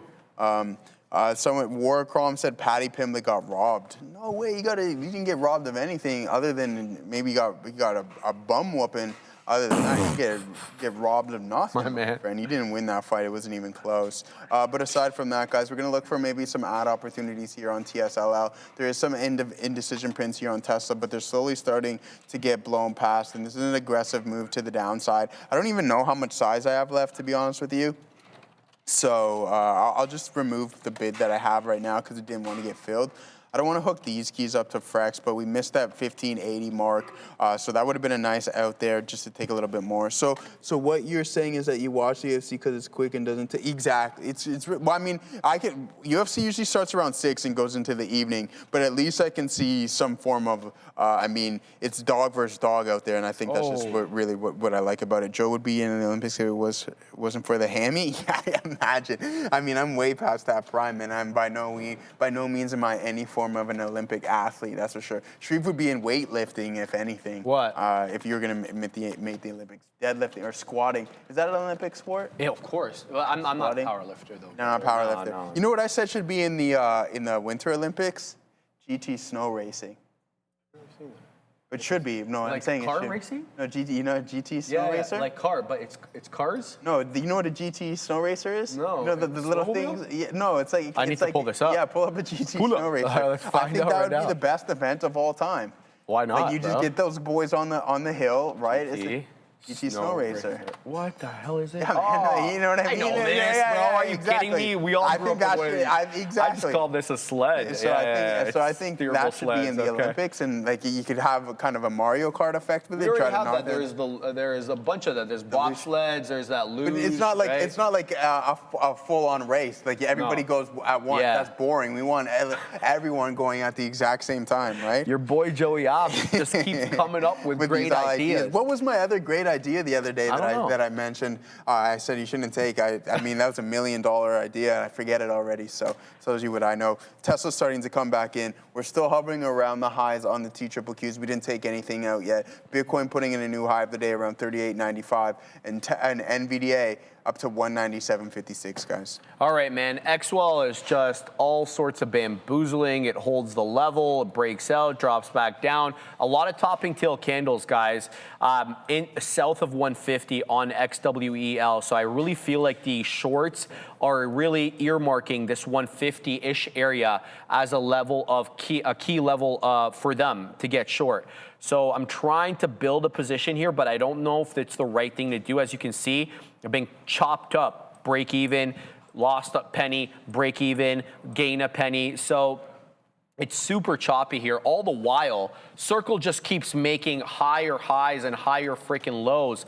There goes Circle, man, into 61. We're going to get in here. Let's see if we can kind of break out above this level and make some money on this one. Let's post here at some key levels on CRCL. I'm looking for this one to touch, 80. We're so close to that 80 level, so let's just pack the patience on CRCL and see what we can get. We've got a 3-candle red setup after 1 candle that was red at 12.05. The 10 EMA on the 5, which has been quite respectful of, showing 78.75. So let's keep an eye out on that. Otherwise, I really don't have much. LRMR, we're out of the money on here. I'm looking for that one to hold up. Prior bar low on Circle is essentially 79, 79.06. So I'm going to be looking for prior bar low to hold. Let's go ahead and throw in that stop right now so we can manage any damage that does come down from that. So yeah, that's really all I've got, right? Looking for Circle to kind of test the highs, move into that 80. 80 could be a good short area. I have no idea, but this thing's been a rocket ship, and it just keeps making higher highs and higher lows, Joey. Let's not get caught offside here. Sorry, me? Okay. Absolutely, guys. So just give me a sec. Joe, can you take over for a second? Yeah, while I set up absolutely. this? There you go. It's Berto there, hockey, football, and then later is when I got into kind of boxing. Yeah. I mean, guys, Trader TV Academy, make sure you guys go and check it out. If we can get the QR code up in that bottom right-hand corner there, Assassino, that'd be absolutely phenomenal. Just go and check it out, guys, and see if it's for you. And I'm sure it's going to be for a lot of individuals, especially if you're newer to trading. You got to start somewhere, and at some point, it's just like, okay, when you don't know where to start, we're giving you that good opportunity. We're going to scan that QR code right now. Scan that QR. What you comes get up that when you QR code, we're going to show them. We're going to do it live, right? There you go, guys. Super easy. Scan that QR code. Shows up. Achieve financial freedom by mastering your habits. I can't stress that enough, man. Habits, I don't know about how you operate, but my day, I think for Monday to Friday, every minute of my day is spoken for in a routine. So I get up at 5 a.m. I follow the exact same, almost the exact same routine to when I go to sleep at like 9:30. So for me, routine and discipline are just part of life. You're a man of routine for sure. I'm super routine. And so I feel like I've had success in those parts of my life following the routine. It stands to reason for me that would carry on in trading, especially if you adopt the right routine, right? doing the right thing. So I think that that's one thing that the campus program, the academy program, all really drive home, Joey, about getting the right routine, getting the right kind of. And Natalie asked a great question. She's like, yeah, is it just for beginners or is it good for intermediate individuals? Oh goodness, it's good for beginners. It's across the board, yeah. right? Like Obi's been here. Obi's been trading for 6 years. Sharif, you've been since COVID, you mentioned? May 2nd, 2022, I was in this room. No, but when did you start like your trading journey? Yeah, it was a little bit before COVID. Yeah. It was actually August 2019. August 2019. Yeah, I started trading, and then COVID hit in North America, that is, in March. And then for me, I was January 1st is when I full-time started trading of 22. All right, so it's across the board. This is a field where you never stop learning. There's always something new because there's always a different scenario going on and there's always new documentation, new data that you can collect and look forward to. So from a beginner to an intermediate to a pro, just being around like-minded individuals is one of the most important things, I think, in my opinion. So yeah, just check it out and I'm sure you won't be disappointed. There goes the market. Yeah, we're starting to come back in here a little bit, guys. We did take some out of the TQQs. I'm going to probably get stopped out, break even the remaining amount of my Tesla shares, which is totally fine. I don't even know how much I have left. I'm assuming maybe 20, 30%. But then let's take a look at the TQQs. So just go and check that out, guys. We took some off the top here. We still have a little bit of breathing room, which isn't horrible. We like that. We didn't have as many shares as we would like, but aside from that, the trades have been working for us. Nice, Circle is definitely by far the biggest winner here today, and we're going to stick with that. And I got out of the shorts, fortunately, at the right time. So I'm really thankful for that for sure. A nice move to the downside, but it's been a steady grind higher. Any micro pullback. Again, if you don't like it, it's like, hey, micro pullback. And if you're like, hey, I'm going to get the long on this somewhat pullback, you're putting the odds in your favor because look how the trend has been. And then look at the tape as well. Keep an eye out on the tape. It's just steady green flushes. So anytime any form of selling steps in, it's immediately defended. And then you see people offering higher and higher. So keep an eye out on that one.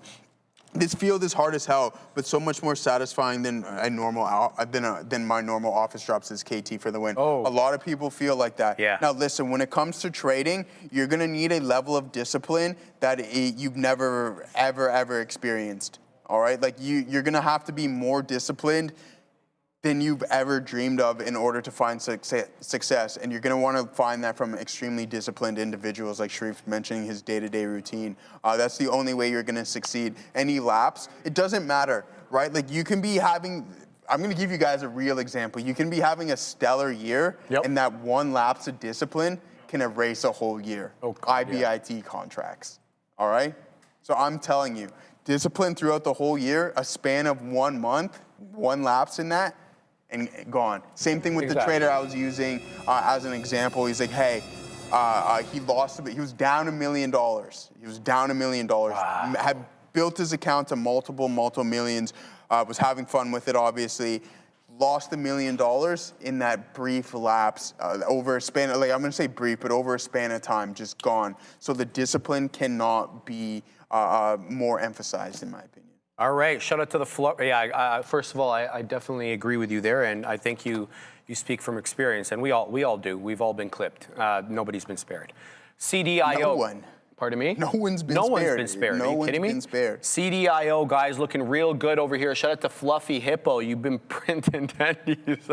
All right, sounds good, Fluffsters. I hope you print up many more. Good on you for that. Just give me a second here. I just have to adjust some stop placement. Give me a sec. So there we go into that level. I'll be looking to add around into there. So let's look at CDIO. I need to adjust my stop though on Circle. So going to keep an eye out on that. Let's go just below into right there. And then we're going to go stop placement there. There we go, Joey. So do some damage control around that level. And that is for 23. Okay, so we'll say, can you take over first? Yeah, because I got to do the math. Yep. So I got out of the Tesla trade here, guys. 22% remaining on that stop out. Pull it up here. I could just always just switch the chart, but a nice move and a nice breakout. We talked about the breach of that trend, and then we are fortunate enough to get that move north of the volume weighted average price. Moving forward, we'll head over to the TQQs. I got my eyes on Circle, looking to participate. I mean, now we're at this 12:30 mark. We've been grinding for quite some time. Let's see how deep these pullbacks are going to be, and if you have buyers, start to step right back in. We'll head over to the TQQs and see what we have going on over there. It's not on the NY. You're good? Yeah, I'm good here. And here it is. 1 second, I'll send it to you. No worries. There is some indecision prints that are starting to display some strength, so that's why I'm sitting on it. I only have half the position remaining. My average dropped a little bit, but nothing substantial considering here. We wanted to get in at the lower end of the range, but that's fine. We'll take it at a breach of 62, and our primary target's going to be 70 here. All right, let's look at CDIO for the OG. Fluffy Hippo. Yeah, this is a good looking chart, Fluffy. It's, again, you know, it's sporadic volume that it's kind of been suffering from, you know, with these outsized candles, 262,000 shares on that one, and then 234, and then you get a chasm here with some single digits, 6,000, but that's all right because it holds structure for the most part. And look at this 410, I want to say 405, 410 breakout area. Great breakout, comes back in, gives you the test into that area, and then makes another high day. So CDIO looking actually quite good here, and thank you for calling this one out. It's just about which one I'm going to replace. We're going to replace that one, okay? So we'll put that on the side chart. I like the breakout area, Fluffy, for a possible retracement. 450. Sorry, 450. I'm going to say 440 to 450 is a buy zone because it looks like the topping tail candles the closing prints all are around that 440, and then the 10 EMA is around 445. So I certainly like this. I hope you print up multiple storms on it. It looks like you already are. All right, we're going back live here on CRCL. We're looking for a move to test the high of the day. I just got stopped out again of XWEL, so XWEL is driving me nuts. I'm not trading that one in anymore. Looking for LRMR to kind of head back into the highs. This one treating me a bit better. We just got the beak wet at around those levels, and I'm looking for a move into 6 to try to test 6 again. Looks like we found a little bit of support here below the 10 EMA on the 5 on LRMR. But the problem is we're still putting in lower highs. Let me show you guys what I mean by that. And so this creates a bit of an issue here on LRMR. So I'm going to be watching what this candle, the one that just opened at 1235, how it acts. If we can get above prior bar high, the high of which was 586.5, we can get above that into the 590s. I think we're breaking structure. Well, in a good way, of course, breaking the trend line. So here it comes into 85. I'm looking for a move into the low 90s, high 80s to kind of show me that the buying's stepping back in, but you never really know with these ones. So that's what I'm focusing on. I'm focusing on Circle as well. Circle has a seller here locally at the $0.50. We've been kind of rejecting the $0.50 for a while. I did get that doji candle in, off the lows, and here comes 50 again, seller at 51. Let's see if we can take out more here. We've got, what have we got on Circle? 26s. There goes into 55s. We're printing on this one. We're up nicely here on the circled one. Let's take out a little bit more. Into 55 it goes. We got shares here on Circle. That's the thing. So I need to be wetting the beak in order to make sure this one doesn't drop on me. So now we've got 79s on Circle. So we've exhausted the previous shares at the higher level. That gives me a bit of room to breathe easy here on the circled one. Let's see if we can kind of get back. My bias here is 80. Okay, but there seems to be a lot of staunchy selling assassino at the 2/3 to half. So that does concern me here. So I'm going to have to continue to wet the beak on this one because, well, I don't want it to go against me. There goes, not XWEL, certainly not XWEL, but LRMR. So this one is in the 90s now. We have shares on this one as well. So let's go ahead and wet the beak here and take some profits as we watch Circle drop down back into that 2/3 level here, Joey. So I'm packing the patience, trying to do some good things here with LRMR and CRCL. But CRCL continues to disappoint me at around that $80 area. Can't seem to shake the sellers at the 2/3 to $0.50, brother. All right. I think so. It's Bertossi. I think it does have a little bit of an influence here. But here we go, guys. Circle. It is starting to form that base up here at this top. I like it for a couple, maybe more liquidity grabs. The longer we consolidate up here, you want it to have multiple attempts, and then you want to try to catch it on the far side. And that's why I'm going to be looking at somewhat of a a real brief lapse in buyers stepping out of here around 230. Okay, so I'm going to be keeping my eyes out on that one. Here's the TQQs heading right back towards the high. This is exactly what we want to see. I didn't re-engage here in Tesla. I don't have too much confidence in it. We can draw our trend line. We can adjust it now because we have a higher time frame and we have more data that we can go off of. So here we're starting to form these lower highs. We didn't get that attempt of this higher high. And there's also a supply zone, I believe, at 420. We were talking about this, I believe, on Monday. I brought this up on the options chain, which we're going to take a look at right now. And these are really important to know. So that $200 mark is not yet achieved on NVDA, but the 195 is now substantially underwater. So this is, okay, 415. Where did we get to a high up here on Tesla today? I hate that I always have to go back. Oh, watch it, Tesla, and see what we got going on. Where was a high 419? Where was this high? 416.88, and then now you're starting to see that downwards pressure step right back in, okay? So we'll keep an eye out on these strike prices, 420.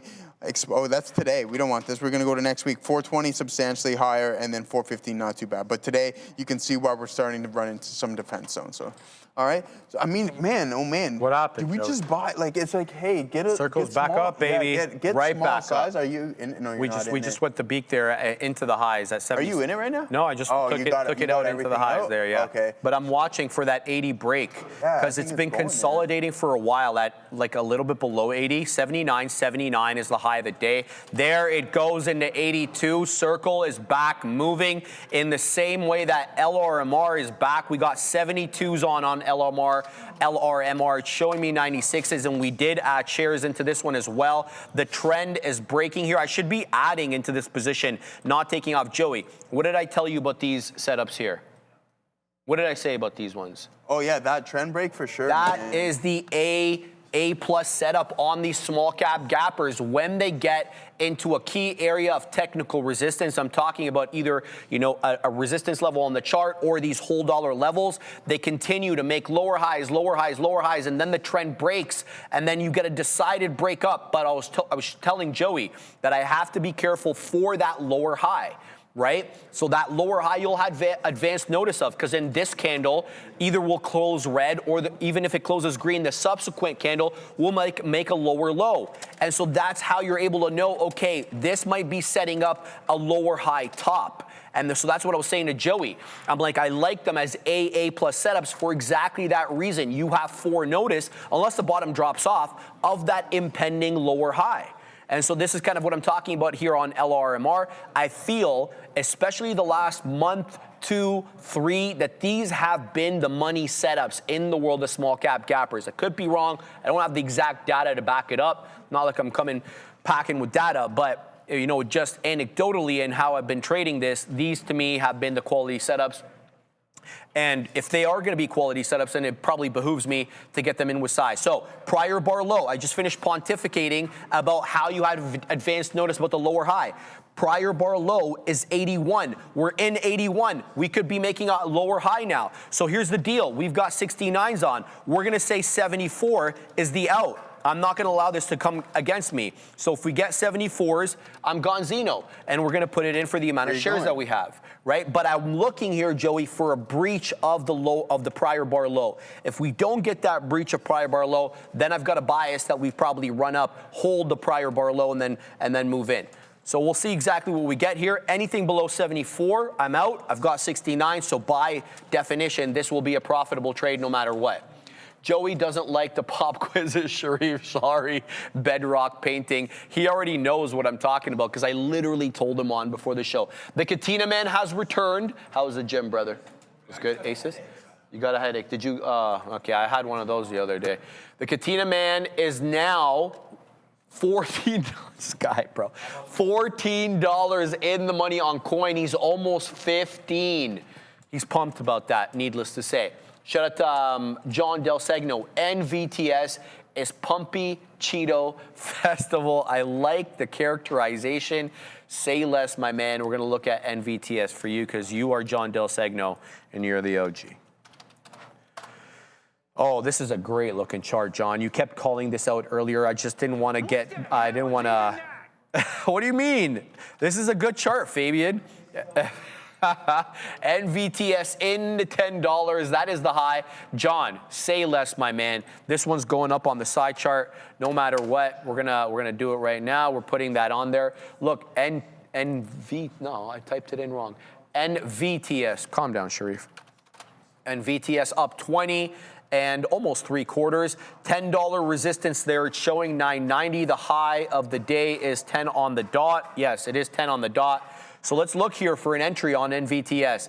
The technical levels to me are the 10 EMA on the 5, which is 980. 980 area, also a breakout area. If you're looking at the closing prints here, the double top at 950 and then 955. So NVTS is a good looker here, brother. Who are we going to take off here? We're going to take off double XRP, even though that's been a good look on the day. It's been a bit of a slow mover. So NVTS works its way onto the side chart, Joey. We're going to keep an eye out on this one. And circle, dot, dot. Now I have my cootie shot. Even to the high of the day, go circle. Why'd Janice say that, Katina, man? Why'd Janice say that? I don't know what's happening. Oh. The Katina man, I have no idea what's happening. I don't know. I don't know, Fabian. I don't know what's going on over there. But there it is. Shout out to LPK T5N. I'm assuming you're talking about my little soliloquy there. Circle, dot, dot. Crouching, Tiger, hidden rally. I unblocked it, but I like you. Streamlabs, he's a little uptight. I don't know if that deserves a block. You know what I mean? Well, Streamlabs has its own personality. Okay. You don't want to upset the AI. You know who also has their own personality? Who? Nightbot, because Mike P. DeRider was asking if Nightbot was getting. Dude, I even talked to Fabian. I'm like, can we take Streamlabs off such an aggressive moderation? He did. He put it on the most lax. Oh yeah. But okay. It still has its own personality and feelings about what should be said and shouldn't be said in the chat. Zen Zombie, damn, I'm stupid. It took me until today that Sean and the Katina Man are the same person. Wow, how long it's okay, brother. Who said that? Zen Zombie, the Katina Man is right there to my right. How long have you been on the channel, my boy? There he is, Sean Katina. That's his name. And he's been the Katina. You've been the Katina Man for a little bit now, a couple of years, right? Since I was born. This guy's killing me. I've been calling him the Katina Man for a couple of years, right? I think it's been a couple of years anyway. Yeah, it's been a couple of years. I don't know. I just said something. Get him, Joey. Well, I don't really have it. I was gonna ask Katina Man for his spring roll, but I think he ate it. So other than that, that's it's gone, bro. It's been consumed. I heard that it was gone. It's been consumed, my boy. Yeah. So let's get back to you hating on soccer in the Premier League. I don't hate on them. I feel like there can be. Listen, I know everyone needs a form of. Don't you like to zone out and just like chill and enjoy a sport that you like? I'm not saying you like soccer, bro, but like. Sharif, I have a hard time. My brain does not rest. When I zone out, it's fight nights, right? Like UFC Saturday night and stuff like that. Other than that, unfortunately, my mind is always running. All our minds are running, but that doesn't mean you're in an anxious mood. You're like one of the least anxious people. You don't know what goes on. I get that. Right? I'm not in your head, but I'm saying your outward disposition does not denote that. Yeah, that's if I can put it that way. That's fair, but trust me, like, I don't know. I just can't go. It's hard for me to say, and nor do I really want to say it here either. Okay. It's just really hard for me to like.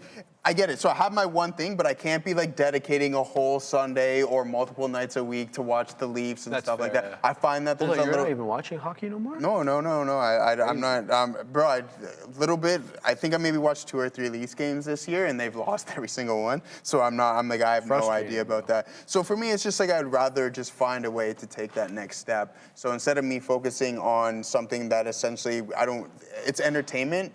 But I don't gain anything from it. No, there's nothing gained there. There's nothing to gain. No, only thing that I really do gain is soccer acumen. Yeah, that's your sport, though, and that's your entertainment, right? Like, you watch soccer. Like, for me, I'm just not spending all the time watching the sports like I used to. And I do with my old man, gaming, too. And, like, gaming is hard. I play chess more. There's nothing wrong with gaming because it helps your cognitive functions, I believe. But I think I'm not gonna say too much of it, but you don't want to like build. You know how people are. You never lived this life, but I had friends who took GTA more serious than actual real life, and they're like, you know what I mean? Yeah. And it's like, well, don't you really want to build this in real life? Like it's the ultimate video game, like we're playing right now, bro. right? So it's just like, don't put so much effort into GTA. There's nothing wrong with going on it for an hour or two, whatever, to kind of unwind and stuff. But like building a life where like GTA is everything. No. You know what I mean? That's crazy talk right there. No, he's speaking sense right there. Fluffy, why are you starting shit? Leave him alone.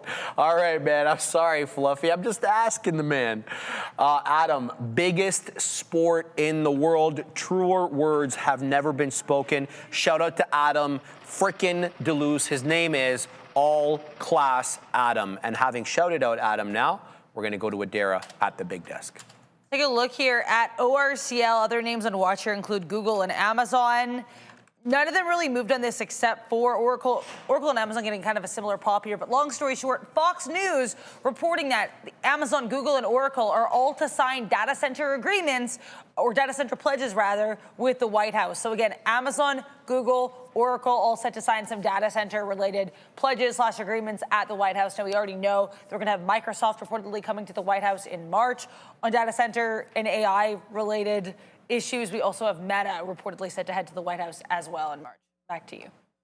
Thank you very much for that, Adara. All right, we're looking here just at some of the names on the side watch list. We're looking at crypto. Katina, man, have you taken a look at the coin, brother? It's working its way back up, possibly into 70 here, man. Yeah, 6 2/3% in the world of green. Ethereum up 11 3/4. The hot garbage strategy up 9%. Solana, Katina man, up 12 2/3. We know the Katina man is involved in that. Maybe it's time to buy a little Solana here, man. We were just at 200 bucks. This thing's got What's it out? What's it out right now? 88.58, up 12 2/3. Remember we were talking, you and I. $88? Yeah, but this thing was at 200, right? I think all-time highs was in and around 2, right, if I'm not mistaken. Solana, right? 250, Katina man verifying there. That's interesting. Palantir as well, boys and girls, up 4 2/3. Good look for the tier. It's off the highs, though. Rackspace, let's not forget that. That's the company that has that deal with Palantir. RXT down 4% today. So, you know, that looks like it's winding down on a possible trade there, Joey. What else we got? Let's bring in the side watch list over here. We'll go through it, see any outsized names that are having a good day. A Snowflake up 4 1/4. No idea why. CD, what is this? This is on my fintech watch list. This is too small to even mention. MSOX, okay. So the weed names, they're high again. MSOS up 4, MSOX up 8 2/3. But when you look at some of the actual equity names, Tilray looking like crap, up 0.2. So you're not really seeing it in the equities, you're seeing it in the ETFs. mRNA up almost 4%. Moderna, not a bad look. Reddit up 3.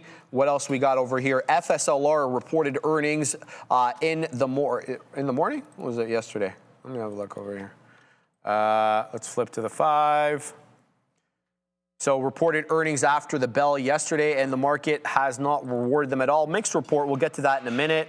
It's going to be on the news segment. Let's flip to some of the other names that we're keeping an eye on. Energy weak today. USO down 1 1/4. You're seeing weakness in almost all these oil and energy names. The airlines, a mixed bag. Cruise lines, a mixed bag. And then there you go. You're getting a recovery, albeit very light today on banking. We saw the XLF. We saw JPM, Schwab, Goldman, Bank of America, Citi, Morgan. They all got murked these last couple of days thanks to Claude, and that's why we were talking about Claude. You know, maybe they're not tradable, but they are certainly, everything they're doing is affecting some of these market names. UNG back up again today, 1 3/4. How's my cat doing? We're flat today on cat, up 0.13. Deere getting clipped 2.5. How's Cummins doing? Cummins has been a rocket too, guys. Also benefiting from that what's it called, generator trade for the data centers that we've been talking about. 2-year backlog for generators, by the way. Flat on the day. Yeah, so some names you're moving, Joey. Decent day on the market. Yeah. I can't really complain too much. I'm gonna have to grab another spring roll there. We're gonna take a little bit off. Let's address this here. Shout out to Jonathan. $2 super chat. Katina man, I have shorts on triple Qs. Can we crash? Well, Katina Man's not on right now, but we're gonna let him answer you in the chat if you can. Katina Man, that was Jonathan there with a $2 super for you, brother. He's asking about, of course, the triple Qs. Katina Man, an avid trader of the T triple Qs on the show. You guys see him doing it live every day. I think can we and are we are obviously two totally Those are different two different questions. things. Yeah, Well exactly. said, Joey. Well said. So you got to ask yourself that. Oh. Ask yourself a lot of questions. Yes, sir. How's silver doing today, Joe? We put that bad boy on the morning note today. It was up 2 and change in the morning. Silver up 420 on the dot. Silver's catching a bid, boys and girls. Into the high of the day goes. It just got into the high of the day, 82.43. It feels like it might be a flat top break here on SLV through that high of the day. Look at that. It recovered pretty nicely here, right? Look at that. Yeah, it dropped down right at the open, holds at 81, Joe, and then here's that flat top that we've been dealing with. 82.5, man. That's a staunchy level there. Can we look at the options on SLV to see if there's a put wall at 82.5? Yeah, we'll take a look on that one there, brother. Absolutely. And I'm pretty sure there is some size expiring this week in that neck of the woods. Not 82.5. I mean, nothing really. Creep up into 85 where we have 10,100 contracts at that specific area. So we might continue to climb a little bit higher. But I know GLD, was it last week? It was either last week, I can't remember. It's slipping my mind now. But GLD had massive size at a specific strike price. Was it 85? Yeah, 85, there's a lot there. So I wouldn't be surprised if we head into that neck of the woods. There's SLV, but yeah, I think let's go to today's expiration cycle. What we got going on, 85 is where we're going to see the most size. Pardon me? No, I'm just talking. I'm talking now. You said the headline there. Yeah, that's Adair put that headline there. Alphabet's Google to test changes to search engine results after EU antitrust charges, sources said. Another day, another meddling in a big American big tech by the European Union. Yeah. I'm just used to it. I wake up in the morning, I shower. If there's nothing going on in the EU, then it's like, what's going on today? Yeah, my man Zion Lala. Shout out to my man Zion. Shout out to Luis Barbado. He explained the trade on XWEL with clear details in the pre-market when it was at 84 cents. I'm gonna take that screenshot, Zion, and I think Luis may be on shortly, and we're gonna show him that. So shout out to you, and thank you for the kind words, Zion, obviously for Luis. We're so happy to have him on, and if he's going to be on in about 5 minutes or so. Guys, I didn't see him on the schedule. Well, he wasn't on the schedule last time either. He wasn't in the calendar, but I do anticipate. We'll see. Guys, if you have questions for Luis, and it can go both ways, long and short, these small cap gappers, tag myself or Joe in the chat. Let us know what your question is. We'll pass it on to Luis, of course, and we'll have your question addressed. So make sure to tag us, though, because there's a lot of different comments that come in the chat. We can't read them all. And it does help, obviously, in isolating that one. I got back into LRMR. It's holding trend, but it keeps putting in these higher lows. Lower highs. So it's above the 10 EMA. I feel like I need to give it to prior bar. It keeps popping up into 90s, into the mid to low 90s. It's putting in lower highs, but it's got higher lows. So here's the deal. We're going to give it to the 1245 candle low, the low of which is 576.5. So let's go ahead and put that in there, and we'll just give it the old college try. See how we do on this one, Joey. What do you got, brother? Same thing here. We just took a little bit more out there on the T-triple-Qs, guys. I didn't build into any of the size that I really wanted to. We had about like 4. You want to grab me a quarter or half a spring roll? Thanks, brother. Yeah. All right, thanks, man. Appreciate you. Team man ate his. No, I'm obviously joking, man. You don't gotta grab me that. But no, aside from that, guys, I wanted to build into a lot more at the lower end of the range or closer to the volume-weighted average price. So I have nothing on here. I had 4 times the amount on TSLL and substantially more on the circle trade. So this is what I'm really looking at here. We'll take some more off. 5170 was going to be that primary target. So we were fortunate enough to sit in that trade, but just not enough shares on these ones. Tesla, we're not going to complain about because it's continuing to grind. This was a nice trade there on TSLL as it broke through that support, that resistance zone that we were referring to earlier, and then the volume really kicked in. And then you had an aggressive pullback here. It never came back to my break even, just trailed it before we got out, but then you're slowly forming that channel back towards VWAP.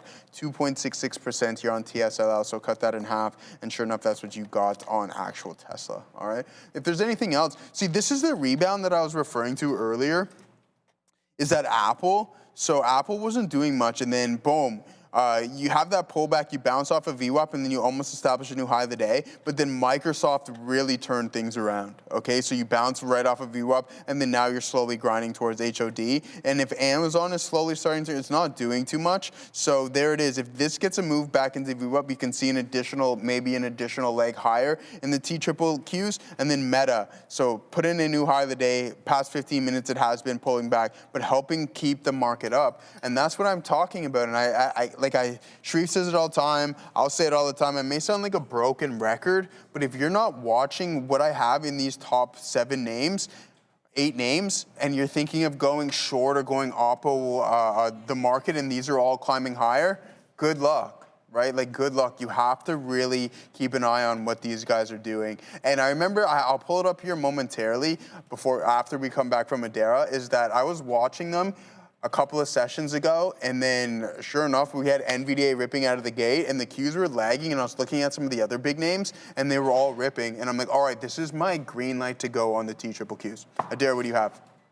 I mean, both Sharif and Luis Barbado, I have an interesting name for both of you guys here. It is a smaller cap play by the name of Light Path Technologies. This one pushing higher here after, during an investor event, announcing that they're going to be quadrupling their guidance. They're expecting to go from a $30 million run rate to a $100 to $150 million run rate over the next 3 years. Again, investor event for LPTH, revealing that the company has quadrupled its revenue run rate guidance. Back to you.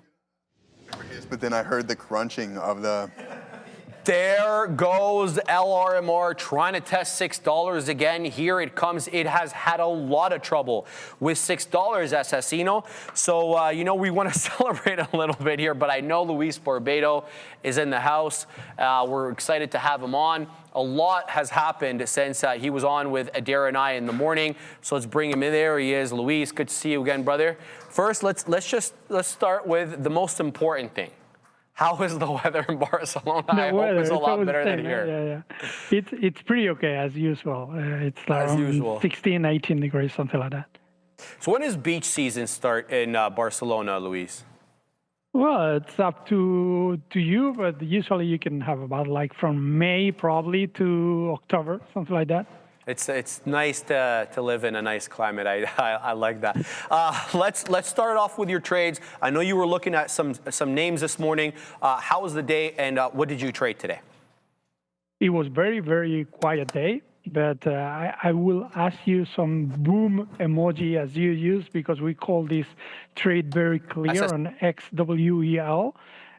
We said if it breaks 85, 86 cents, we shouldn't go short, because a couple of things. It was a bit non-compliant bid price, so they will try to push it over $1 as it happens. So we saw this 85 cents break, then $1 consolidation, very tight consolidation, and it's holding pretty nice. I think we will see few days over $1. You know, the rules are 10 days trading, 10 consecutive business days, trading above $10. So it was a very nice call to go long. We couldn't short it anyway because expensive locates, but it's not that we would short it at least until 150, 140.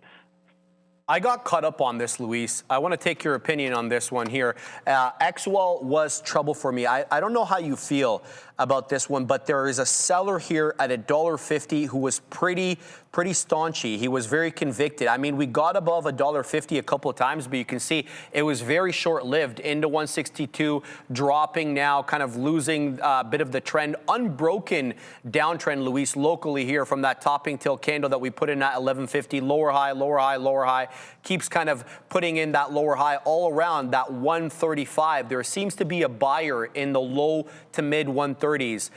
Would you be looking at the current setup, stay clear, go long, or go short, just given the current setup on XWEL? For me, it's an avoid ticker right now. If you go long, you have at least a very tight stop, 135, 132. That should be your stop loss. But it's trading above VWAP. It's holding some volume. So longs are getting more likely, or the squeeze short is getting more likely, let's say after 8:30 in the afternoon here in Spain, sorry. So 2:30 there in New Jersey time. Okay, the other one I want to bring to your attention is LRMR. I'm sure you probably saw this already, up 62%. This one is also struggling with $6. So this one is a good winner for me on the day, but we seem to be, I don't know how you feel about this, if I can kind of bring in my black charts here. I am a little concerned about the lower high setup here. We were kind of putting in this unbroken lower high. And then we kind of topped out with this candle over here, which broke trend, but funny enough, it rejected at $6. What kept me in the trade, Luis, and why I'm still in it, is even though we rejected that $6, I was analyzing the lows, and the lows are still higher lows. So to me, at least, the buyers seem to be in control, even though the sellers are coming in again and again at $6. What's your look on LRMR? Well, first of all, I can say you're very technical. Everything you look, it's very technical, which is very useful, of course, but take into account all the other things. This is a 60 million float, more or less, around 60 or 80 million float shares, and it's 85% institutional ownership. So it moves different than the rest of the small caps where we have below 30, 40, 20% institutional ownership. There's not so many shares available in the market to trade, so the movement is a little bit more linear, more not so with so much noise up and down. So that's why we avoided, most of us here in the office, we avoided the short on this one because of the high institutional and the higher float as we usually what we like to trade. So for us, it's not a short, of course. I think the trade on the long side is done. If you want to check for another long, it might be tomorrow if we break highs of today, as it happened in the 4. As you can see in the chart, when we broke yesterday highs is when the stock was getting accelerated, getting a little bit of speed up here when we broke 4. But now probably you will have to wait until it breaks 6, and it likely will happen tomorrow, I think. So just quick question, a follow-up for you, Luis. Joseph has a question for you. But you mentioned institutional interest there, the fact that there's a lot of institutional interest or ownership in LRMR. How are you able to determine that, Luis? What methods do you use? Well, first of all, you check the float. You go to Dilution Tracker, which is the most, let's say, reliable source for these kind of things. And you check here is 85 million shares float, 85% institutional ownership. And it's also easy to borrow. So that means if you are long bias, as you are, you feel more comfortable because there will be more shorts on the wrong side if the stock it's moving up because it's easy to borrow. So institutional ownership, higher float, and easy to borrow tell us at least not to go short until the exhaustion is really happening. Great information. Thank you. Fantastic stuff. Hey, Luis, how's it going? We're going to start things off here. I think this is a fantastic question, and I want to hear your opinion on this as well. But this is coming from one of our viewers here, Leanne. She asked you, how did you identify this stock XWEL, and how did you find them before the spike off of the open? And my question to you, I'm going to add a little bit onto that. Is it not necessarily finding the spike before the open? Because that's obviously hard to predict, but is that just also setting yourself up with being at the right place at the right time? Yeah, well, we created a scanner for this. So we have a scanner that tell us, well, you can define whatever you want. For example, I have gapping up more than 20% with high relative volume on the last 5 minutes. And we have a scanner for pre-market, and we have a scanner from after the market opens. So this will tell us any movement above 5-6% with high relative volume on the last 5 minutes if it's breaking new highs of the day. And this one, it will be pre-market. Anything that gap up over 20%, and you have all the metrics you need here. You have the float, you have the sector, you have the volume pre-market, the gapping up, and everything. And once you have the stock, you check the chart, check dilution trackers, and check all the fundamentals that you need to know to long bias or short bias the stock. Absolutely beautiful stuff. And then one more question here from myself. Now, I'm curious on how much, I know you have your scanner, but I actually have up the IWM here. I'm curious, do you correlate that with how potentially some of these small cappers may move? I mean, if the IWM is tanking or if it's ripping, do you avoid it maybe if it's continuing to climb higher? Or what kind of correlation do you have with your stock selection and this ETF? Mainly no correlation, because what we are looking at are stocks with very, very high relative volume with very strong catalysts. So it's exactly you're looking for, you spot the day that their correlation is not there because it has so much volume and so much news on it, so important news that the correlation doesn't matter so much. So it's not about that. If you trade one specific sector because it's very hot that day, could be any sector, then you look for sympathy plays, like we used to call it. You look for different tickers that are moving a little bit delayed from the others. But when it's not about one particular sector, but you are trading only one ticker, then it has nothing to do with that. Exactly. So you're looking essentially for the decoupling from the overall market, individual movers, and something that's just kind of living and operating within its own space, essentially. Yeah, exactly. Perfect, perfect. Thank you very much. All right, Luis, I just have one quick question for you. One thing that I've been noticing a lot, you know, these small cappers, they have a great day. They're up 60, 70%. And then, you know, I keep them on the watch list on the side. So you come the next day and they're opening red. Is that a specific trade that you look for? Perhaps, you know, a reversion trade subsequent day. Can you kind of elaborate maybe on how you trade these day 2, day 3? Yeah, it's one of the setups we work, which is called the first red day. We are looking for a stock that has moved up 1, 2, or 3 days. Then there is a shift of interest to other stocks. We can check, for example, CDIO yesterday, CDIO. You see that there was a third day moving up, and then we call it the shift of interest. So the volume on the small caps moved to another ticker that it was moving up very sharp and with a lot of volume. So that means all the money, all the traders go to look this stock, and then we see this retracement, hard retracement on some stocks. It was, for example, this one, CDIO yesterday. We took a nice trade here, as you can see, short and all the way down. This guy as well, short, adding more on the backside, adding more. So this is one of the kind of setups we look for the first red day. A ticker that has moved up 1, 2, or 3 days, we're looking for this shift of volume to other sectors, other tickers in play, and then we go short on this one. That's a great response. Thank you, Luis, for that.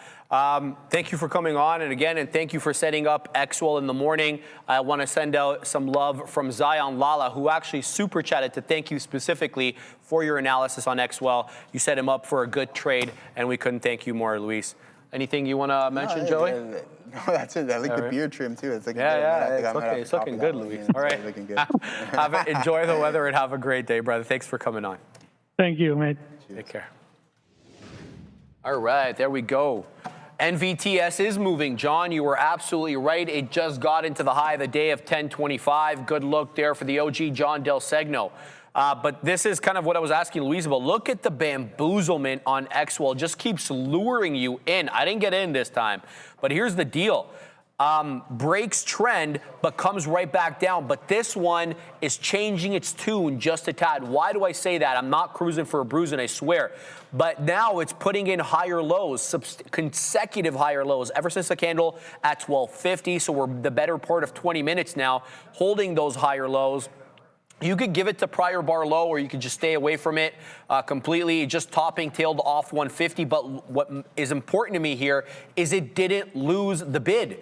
It continues to put in higher lows despite the fact that it topping tailed and rejected that key area of technical resistance. I'm going to be looking possibly here for XWEL on a move back up 150. We're going to pack the patience, but we are late, Joey. We are late right now because we got to start the lesson. Oh, sorry, the lesson of the day. I'm thinking like this is 2 years ago, bro.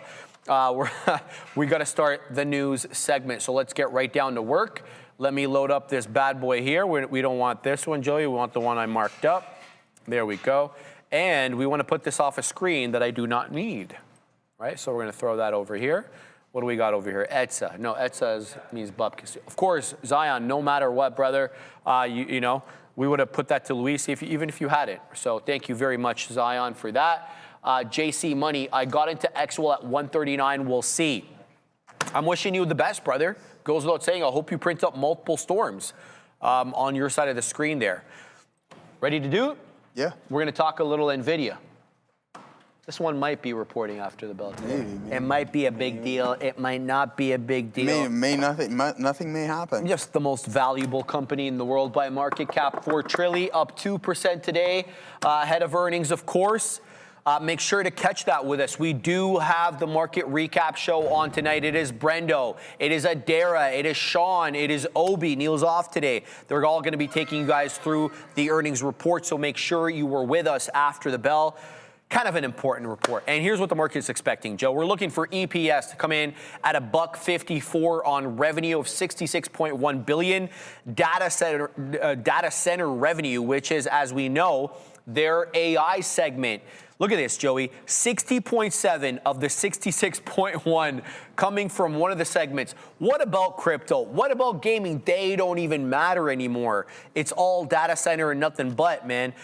Fiscal full year revenue is projected to come in at $213.8 billion, and they're already eyeing $72.9 billion for fiscal Q1.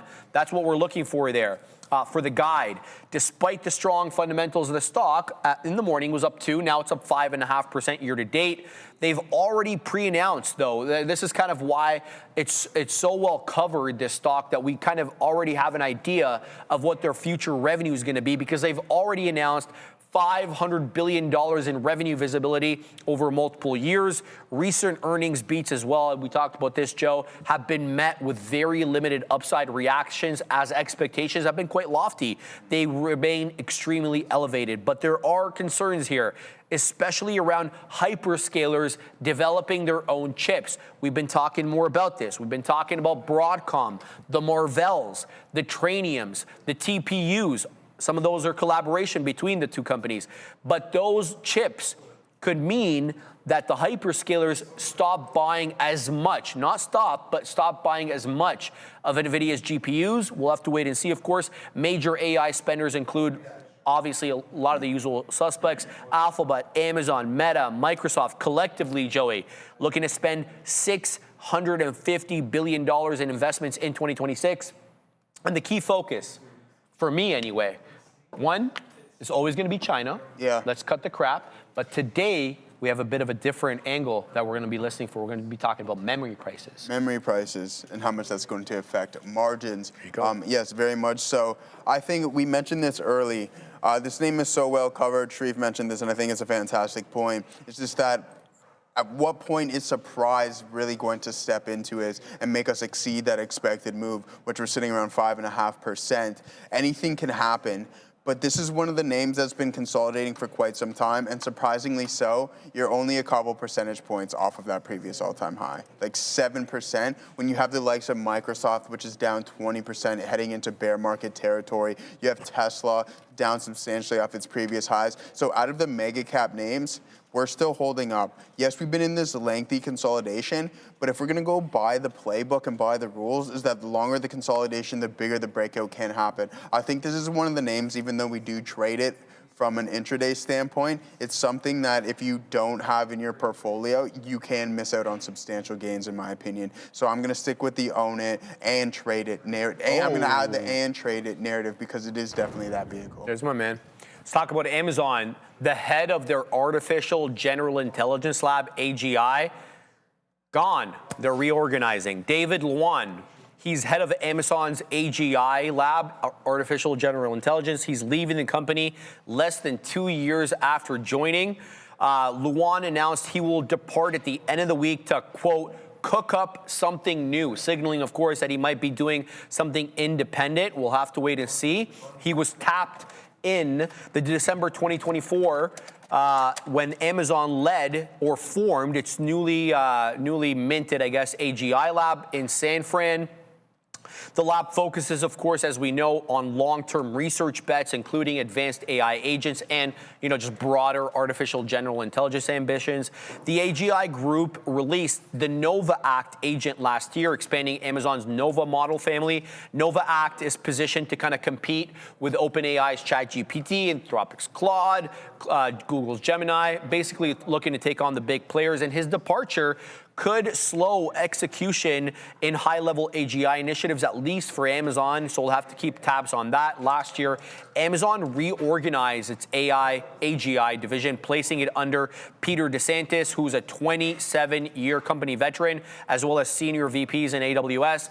The FTC, though, Joey, they opened probes into the AI acqui-hire deals, including Amazon's Adept transaction. And that's what basically this dude, David Luan, he was hired via Adept acqui-hire. So I don't know how much that factors into your analysis, but looks like talent's leaving. And this time it's not leaving to go to Meta. No, yeah. I mean, that's talent is leaving, Sharif. As for Amazon AGI, departing, or the head of the AGI departing, never really good. But I mean, we talk about one thing that I think is weighing on this name, Sharif, for some time, aside from AWS, because we know that the monster that it is that what it is, in my opinion, is just the tariffs with the e-commerce, because they have so many imports coming in from China. So I think once, I know they say it's a one-time fee, but the street's not going to look at it like that. I think it's continuously hovering over this name, and the future driver of this is going to be its artificial intelligence and its AWS system. Absolutely. Right? So things will cool off in the e-commerce division, obviously, in my opinion, and then that's when you'll see this stock go to new heights. All right, let's talk about Google. Alphabet. This is an interesting story, guys. It's not, market moving. Alphabet's the only Mag 7 negative on the day. I don't think it has anything to do with this, but let's talk about this because it builds more into the geopolitical tech stories that we often talk about. Google disrupted a hacking group, Randy, tracked as UNC 2814. They're codenamed Gallium. All right, I like that name. Gallium seems pretty, gallant. Tied to China, that breached 53 organizations across 42 countries. So, needless to say, they were at work. They were putting in work. Hey, casting a big net, says Randy. Absolutely. The group has nearly a decade-long history of targeting governments and telecom companies. Telecom companies seem to be easy to break into these days. That highlights the ongoing geopolitical cyber tension between the U.S. and China. Here's what happened. So Google terminated Google Cloud projects that were linked to hackers and disabled associated internet infrastructure. The group used, listen to this, Google Sheets to blend malicious activity into normal network traffic to evade detection. Clever little buggers, aren't they? Clever little buggers. Investigators found access to 53 unnamed entities across 42 countries. Stolen data includes names, phone numbers, date of births, ID numbers, telecom-related records. Analysts say, though, such operations are often designed for long-term monitoring, SMS interception, and tracking individuals. Good to see that actually Google took care of this, but this is more scammage. Yeah, and more scam detection for phone calls on Google Pixel devices I'm finding available in Canada, India, and Ireland. So it's a lot of scams. That's hey man, you're a these scammers. This is why we need individuals, the companies I don't know why we're tossing the PanWs and the CrowdStrikes and the Zscalers out the window when you have entities like this who are just constantly trying to destroy and sabotage Google, like some of these names like Google and everyone else has going on. So I think it's I don't know. I think we see a big time spike in some of these cybersecurity. Man, I hope so, bro. I didn't add into PanW yet, and I'm not going. I need to see some sort of technical bottom. Lost Pulse hurt me. Yeah, it is a rare earth, but hey, man, I'm not making it up. I swear, that's what they're called. I don't know. That's why they're called codenamed Gallium, Gallium. But I see the point. And Neil Buy Low, Sell High, he says as well. I'm keeping an eye here on XWEL. It's bamboozling. You see the candle, what it did at 115? JC Money, that probably stopped out a lot of people, broke trend, but look how it just resumed right back up there. Still putting in that curling pattern. I'm talking about XWEL. That's why I'm staying away from it, brother. But there goes LRMR into the day high. We're still holding here into 88s. There's 616. There's the high of the day. The curling pattern was operative here. Let's post at the $0.25. Let's post at the third of a dollar. Let's see what we get on this monster. Can we get a continuation above 6? Now that we've cleared 6 by 17 pennies, you know what your boy's going to do? He's moving up the stop into the high 90s. So let's go ahead and do that. And we're going to put it in for the last remaining amount of Joseph options. So let's see if we can get a little bit more here on LRMR. Shout out to A Day Trading. I know you were in that one, brother. Shout out to you. Hope you're printing up several storms on your side of the screen. Let's talk a little, Joey, about Lowe's. They had earnings this morning, and it was a good, let's look. LOW, where are they at? They're down 5 1/5. Okay, adjusted EPS of $1.98, beating the $1.94 expected by analysts on revenue of 20.58, beating the 20.34. Check. Top line, bottom line beat. Quarterly revenue rose more than 10% year over year. Comparable sales increased 1.3%, which beat the street's expectations by a lot. The street was looking for 0.2% comparable store increases. They got 1.3. That's a big beat. Net income, though, did decline. They brought in $1.13 billion in profit last year on the quarter. A tiny bit shy of $1 billion, $999 million. That's about $1.78 per share. Compare that to last year at $1.99. So not all sunshine and rainbows. Let's just pause for a second. White Tokyo 2CB, $10 super chat. LRMR has $181 million on their 524 S3 in cash only through Q4 26. Do you think with phase 3 starting Q2, is this run just exit liquidity? Okay, do you ever watch old S3 filings on these gappers? I know that that's what Luis does. I get that's kind of his move. That isn't really my move. I don't even really look at the headlines when I trade these intraday. I'm assuming you're probably holding it for more than intraday, which makes sense that you would dive deep into that. To me, it's an intraday trade based exclusively on technicals. I don't look at the story because I don't want to fall in love with the narrative. It is just an intraday trade for me. So I'm going to, you have a very good technical question. I think it would be better suited for Luis Barbado. I wish you had actually tagged me when we asked for questions for Luis with that, because I think he would have been a great person to answer that. But sorry, brother, there's really not much that I can shed light on there. Let's just take more profits here, and I'm going to cancel the one above it. Sorry, I couldn't address that in a more guided way, but it's not something that I use as one of my tools with these small cap gappers. Let's continue on with the Lowe's earnings report. Fiscal year sales, they're guiding 92 to 94 billion in revenue for the entire year. That implies about a 7-9% growth rate. Adjusted EPS, they're guiding. There we go. $12.25 to about $12.75. That is, though, below consensus. So it does miss there on the guide, and likely what the market is focusing on, down 5 1/5. The street wanted $12.95, so even the range of $12.25 to the high end misses entirely. Higher mortgage rates, Joey, as well as slower real estate activity is being blamed here as continuing to add pressure to the housing sector. It's basically the same thing we heard from Home Depot.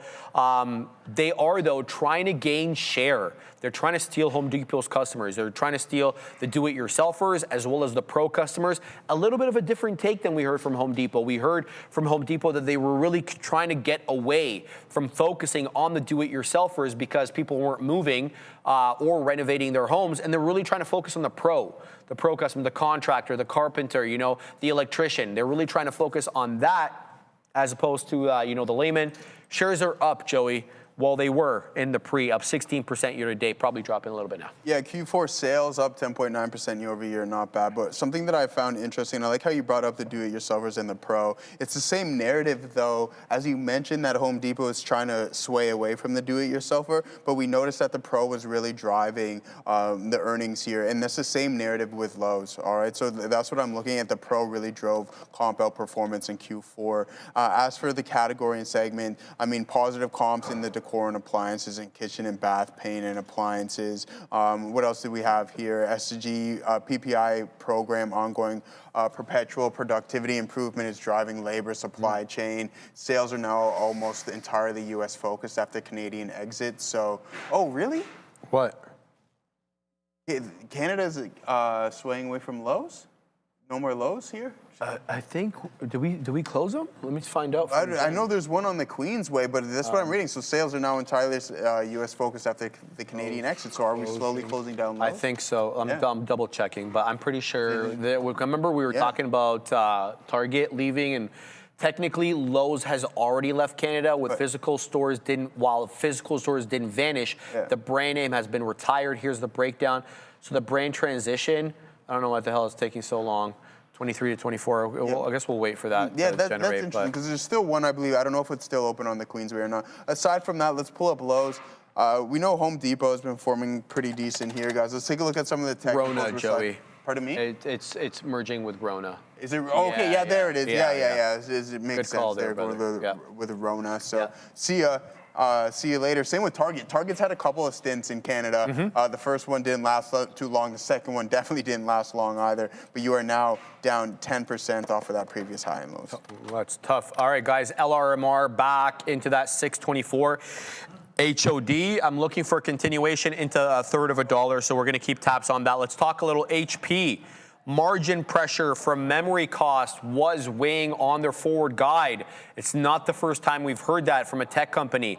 HP did top revenue expectations. They brought in $14.44 billion in revenue. That's way ahead of the $13.94. And it's also up sequentially year over year to the tune of about 7%, 6.9 technically. Adjusted EPS came in at 81 pennies. The street wanted 77. So a beat on the top and bottom line. Net income though, Joey, kind of the same thing we've been hearing a lot with some of these companies. They're profitable, but they weren't as profitable as they were last year. HP, another victim, $545 million in profit, less than the $565 they brought home last year. And their personal systems revenue, though, bringing in the bulk of that revenue number, $10.25 billion, that rose 11%, and then it offsetted a 2% decline in their printing. Of course, they make printers. There goes LRMR into another high of the day there, 627 showing up. We're looking for the third of a dollar, and we're packing the patience. Moving on, shares did slide about 6%, pardon me, in the pre. Where are they at right now? They're up 1.25. Nice recovery. Okay, so yeah, definitely double bottom there at 17 and into basically yesterday's trading range at around 18.5. With respect to their full year outlook, they're expecting full year results to be at the low end of their prior guidance range, and they're forecasting EPS of 290 to 320. That is below generally the 299, the high end obviously a little bit higher. Management cited rising memory chip costs, guys, which are roughly double what they paid in the prior quarter. We're going to pause for a second. We're going to Adair at the big desk. Couple different headlines here to mention. I'll start with IREN. This is IREN. This is, of course, a name that Brendan picked for our stock picks of the year. Capybara just announcing on X they picked up 80,000 shares of the company. So a little bit of a pop there. Also, just be aware, CME announcing that their Globex Metals natural gas futures and option markets are currently halted. So no CME, Globex Metals, natural gas futures or options market trading as of right now. Back to you. Yeah, I see that. Thank you, A-Day Trading, for that. Yeah, interesting look there, guys. And there goes LRMR into the third of a dollar. It is at the day high. It is on the rampage here to the high side. It's up 71%. Be on the lookout here. What I'd be looking for as a possible dip trade into about 610 to 6. I like that buy zone because we had breached 6 on this occasion at 11:30, and then we dropped back down. So we know that there is selling between 6 to 610. Let's see if that now acts as support level, but it's all gas, no brakes right now in all LRMR. Moving on with the HPQ earnings report. Surge, Joey, they're blaming the management, management is blaming memory costs on AI data center demand, and they're saying it's just pushing up prices to no end. We know that. And I mentioned this one earlier. So HP plans to address the rising memory costs by selectively choosing their distributors. They want to work, apparently, according to management, with lower cost suppliers, and they wanted to reduce the memory configuration that they're sending out on their servers. I don't think that that's a great look. You know, you don't really want to send an inferior product out for the same amount because they're eating into your margins. I don't think that that's the way to hold on to a customer. Anyway, CFO Karen Parkhill emphasized mitigation plans are underway. The company is also cutting, sadly, Joey, 10% of its workforce as part of the AI and efficiency push, and they're in the midst, I should say, of finding a new CEO with their outgoing CEO who went to PayPal. Yeah, so I'm just looking at the CapEx spend, pretty hefty here, Sharif, 208 million, including leases, which is around 25 million. Free cash flow around 175 million, sitting on about $8.9 billion, or net debt around $5.7 billion, which I found a little bit there. So leases costing them a little bit of money. Full year 2026, flat to 3% year over year. That's including FX, or actually not foreign exchange. Their GAAP EPS to $2.47 to $2.77, non-GAAP $2.90 to $3.20. But as for the stock, down 55.55%, so a pretty tough look here in Asia. Yeah, it's a tough look, Joey. Lucid, another tough look here. Where is Lucid at? Well, okay, it's up. It was down in the pre. It was certainly sold off. Up 3 1/3. Now this company, I think they make great cars. I'm just gonna, talk a little bit about the company and my perspective on them. I think they make fantastic cars. I like the different models that they have for both the Air and the Gravity. I think the Gravity, though, is a little bit, too big for some people. You don't have to get the third row, but it's a big boy. When I saw this thing IRL, I think they need something like Rivian's doing with the R2, because the R1S is a monster, right? And I kind of feel Gravity is in that same league. I know it's a bit of a different take, but just to be more mainstream, I think they need something a little bit smaller and a little bit cheaper. But I guess they're trying to do the premium thing first, trying to copy that Tesla model with the S and the X, and then going to the Y and the 3, or the 3 and the Y, I should say. But anyway, Joey, they're losing plenty of money, and they lost more money this time than the analysts were expecting. They lost $3.62 a share. The street was looking for maximum $2.62, so that's a significant miss. It's $1 lower or more than what the street was looking for in terms of a loss, but they did grow that top line number, $523 million in revenue. Compare that to the $468 expected. That's about a 12% beat, and maybe that's what the street's focusing on, right, as opposed to profitability. The results reflect, though, continued operating pressure despite the top line acceleration, and they did revise down their 2025 production. They were guiding 18,378 units. They revised that down to 17,840, so not quite 1,000 cars. But they were saying about 538 of those cars were not counted in the total deliveries because they were incomplete due to internal validation procedures, according to the company. Now for 26, they're guiding much healthier. 25 to 27,000 vehicles. That implies about a 40 to 51% growth rate from the current levels. I'm assuming a lot of that has to do now with the Gravity being launched all over the United States, and now it's available in Canada, as well as other jurisdictions. Company laid off, Joey, sadly, 12% of their U.S. salaried workforce, and management indicated layoffs are a one-time reset, not an ongoing thing. Yeah, I mean, I think that's a part of their 2026 strategy, as you mentioned. You're going to have to focus on autonomy and robo-taxi push, the workforce cuts you mentioned. So there's a lot, unfortunately, not going good.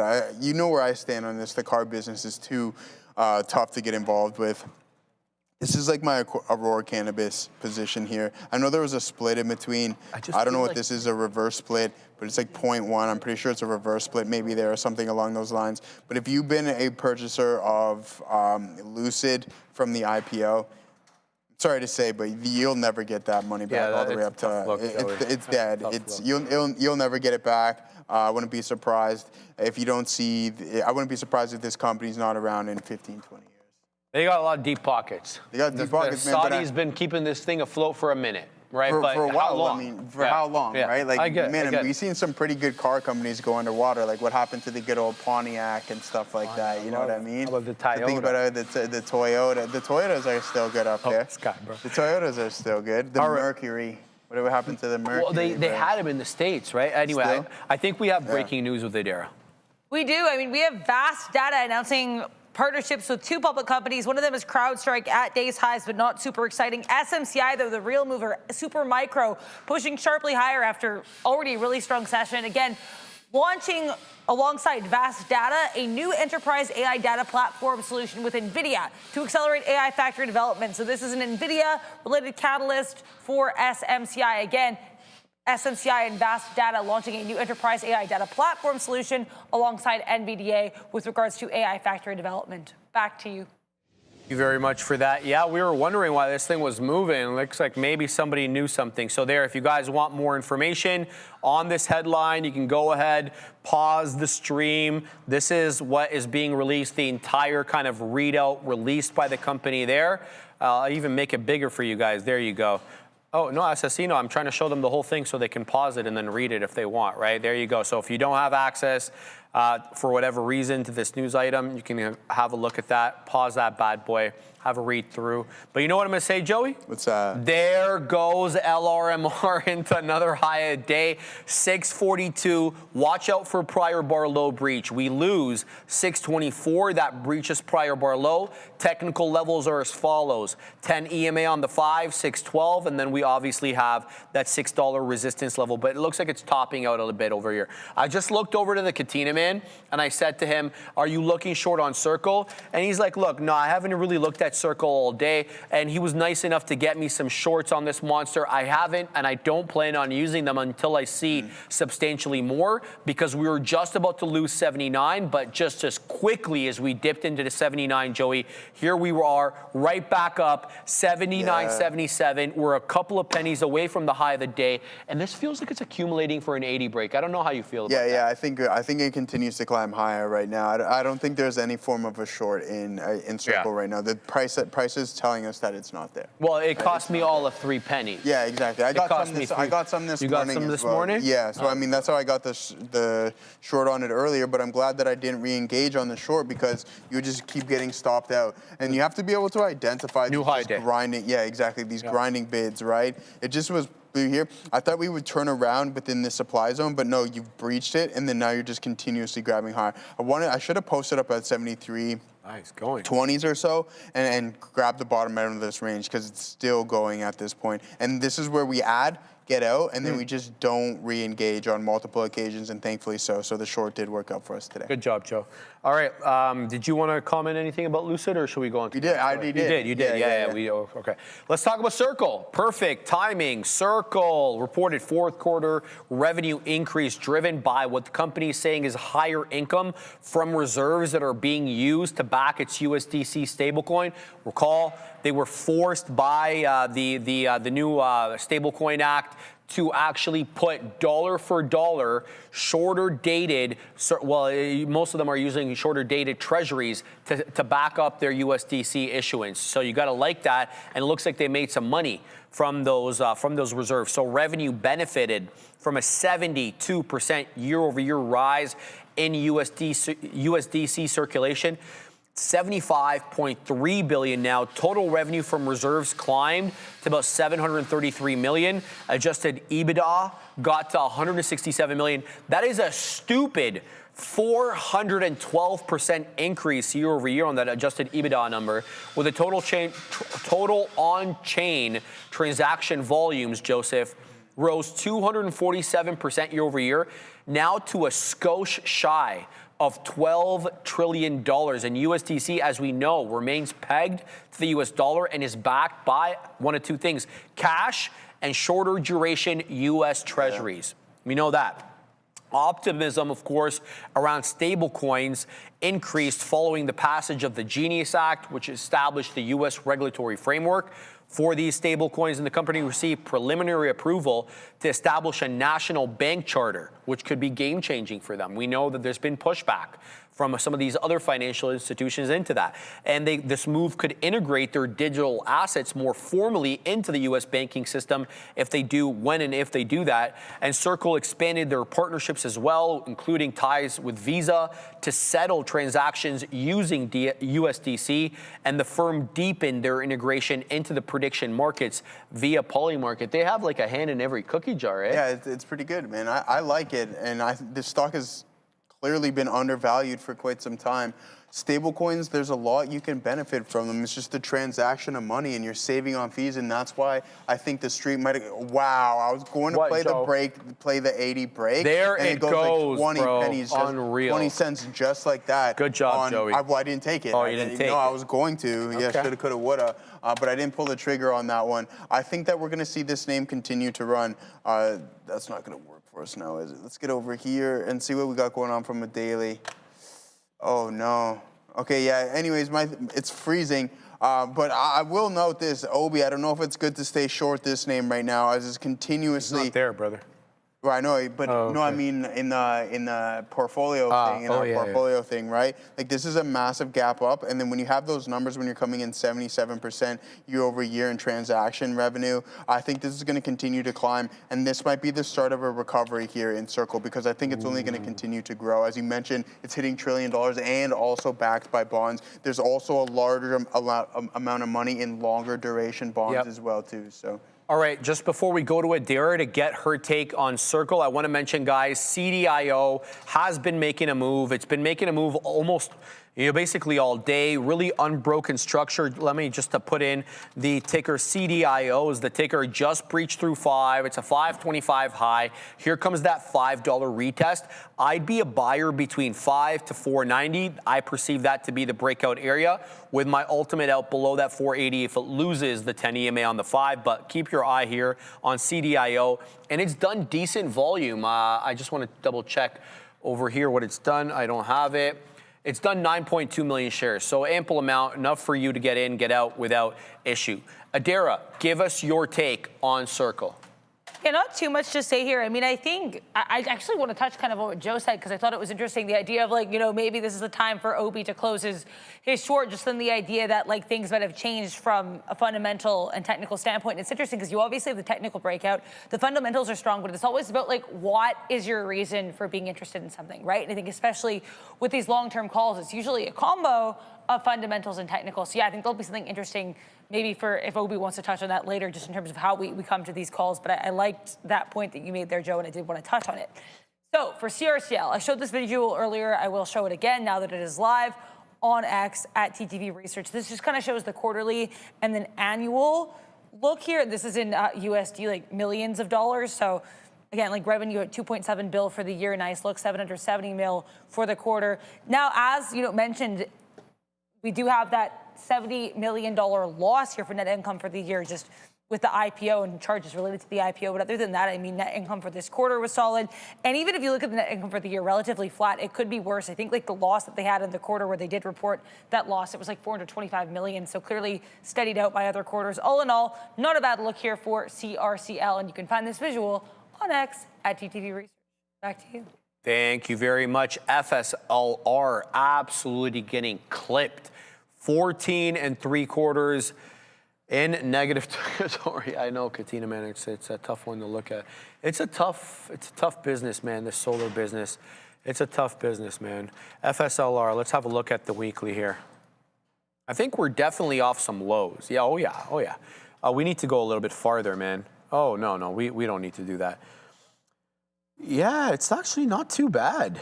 It's definitely not too bad. We're certainly off the 22 lows. And that was the funny thing, man. I figured when Joe Biden came into power that we would be rocketing up on solar, and that just didn't happen. Now, we did catch a bit of a bid, to be fair, to former President Biden. We did catch a bit of a bid in July of that year, and this one looked like it was moving up before the market recovered. The market ended up recovering in October, November-ish of 22. And then we had the AI boom in early 23. This one did move back up, to be fair, up into 200. It's been caught in a range. This is a weekly chart here on FSLR. So a little above 200, a little bit below. Looks like we tested 300 there, but we also did test 100. So definitely a wide range. Let's talk about that. Yeah, shout out to Anon Purse. Let's talk about their earnings. First Solar reported Q4 adjusted EPS of 484. That is up from the 365 they printed last year, and it beats what the street was looking for. Revenue rose 11% year over year, up to 1.68 billion, with net income at about 520.9 million. Despite the beat,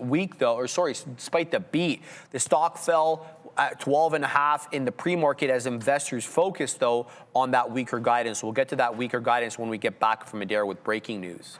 Nice push to the upside here for SCRV, making new intraday highs. Semaphore reporting that the U.S. government is going to be meeting with what they're calling robot makers amidst increasing competition with China. So once again, Semaphore reporting that some of these robotics companies are going to be meeting up with the U.S. government due to concerns about intensifying competition with China. Also worth noting, Fed's Muslim still talking, nothing major here. Most recent comment from him was about bringing inflation down to the target and how that will help with consumption and growth and could reduce the 10-year rate. Back to you.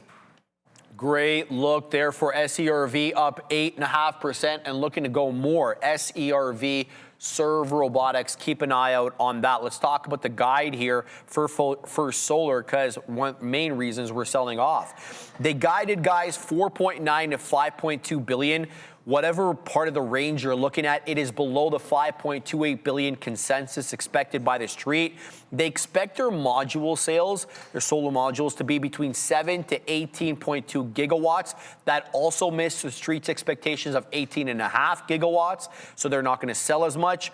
Analyst consensus revenue estimate of 6.16 billion highlights how far guidance undershot expectations. Geez, man, the key issue here, the company is saying, strategic underutilization of the Southeast Asian factories. That is according to the CEO, Mark Widmar.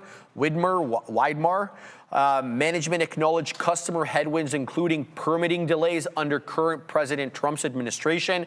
We know he's not a fan of solar. He's not a fan of wind. He likes nuclear, and he likes fossil fuels, okay? That's what he likes. I think he doesn't mind hydrogen as well. Otherwise, Bloom Energy wouldn't be rocketing up every day like this. The company expects $125 to $135 million in tariff impacts, Joey, in the year. And First Solar filed an action with the U.S. International Trade Commission, and they're alleging infringement of one of its patents by 10 foreign manufacturers. Get them, First Solar. Yeah, get them is right, Sharif. Not good either. Margins pressured by RAM costs. A lot of backlog. Not really too good of a look right now. So backlog supports multi-year visibility, focus for model shipment execution, stability and policy risks, also cash conversions. You're down 31% here on FSLR. But it did rebound. I mean, we were talking about it earlier this morning, and I mean by 31%, that's off of the previous highs. We were talking about it being down 15% in the pre-market, getting multiple downgrades as well too, but at least it's finding somewhat of its footing and not being down substantially, but off of its high, Sharif, at the lows. From peak to where our current pivot was, down 31%.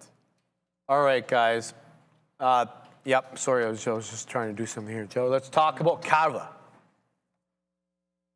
Not a bad look. Let's see where they are.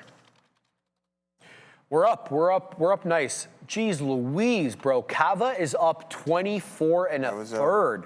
My days. Let's talk about this. Record-breaking, Joey, full year 2025 revenue surpassing $1 billion for the first time ever and up more than 20% year over year. Full year, same restaurant, I was about to say same stores, but same restaurant sales also rose 4%, with Q4 revenue climbing nearly 21% year over year, bringing in about $275 million, and that beats the $268 expected by analysts. And even EPS came, Joey, even though it's adjusted, and we know how we feel about adjusted EPS, but that still beat 4 pennies versus the 3 expected. It was up 10%. Yesterday in extended trading in the aftermarket, reported after the bell yesterday, but today it rocketed up plenty, especially at the open. It was up in the pre-market, but the open really rose up. Q4 trends, let's talk about this. Same store sales or same restaurant sales there rose 0.5%, outperforming. Foot traffic did fall though 1.4%, and that was offset by higher prices. So a little of this, a little of that. Management did raise prices about 1.7%. That was early last year in 25, with only, quote, very modest increases planned for 26. I think that that's the right move. Stop squeezing the customer, man, especially for food. We see way too much of that in this country. You buy steaks lately? I buy steaks every week. You buy steaks, so then you know exactly what I'm talking about. But I only grab them when only certain ones, man. If they're too expensive, then it's chicken. But you see, your eyes look at the prices, and Dude, are they not higher? Yeah, it's like big 30 time? bucks for one strip loin. If you don't get it, Bro. that's what I was telling Katina, man. You got to be at Farm Boy early. You get the Farm two-in-one pack for like 18 bucks, and they're not thin. They're relatively They're not thick bad, quality eh? strip loins. Can I say something else too? Because you've been bigging up Farm Boy for a while. I went to Metro the other day, and they got. Why would you do that? So I was about to say, they got great deals on the meats, man. The meat isn't so bad, but it's just the other products. I don't buy nothing from there. I don't buy nothing from there. It's a rinse job. Just meats. Dude, if you go, say your budget's like, oh, wait, never mind the budget, but say you go and spend $150 at Metro and $150 at Farm Boy, it's not even close. No, eh? It's not even close what you bring home. I believe that. So like, as from a bag standpoint, it's like 1 to 2, maybe with 2 with Metro max, you can bring home 3 with at Farm Boy. So I'm doing a three-store rotation. That's good. You got to add multiple store. No Frills, Yeah. and Metro. Okay, what are you getting from each?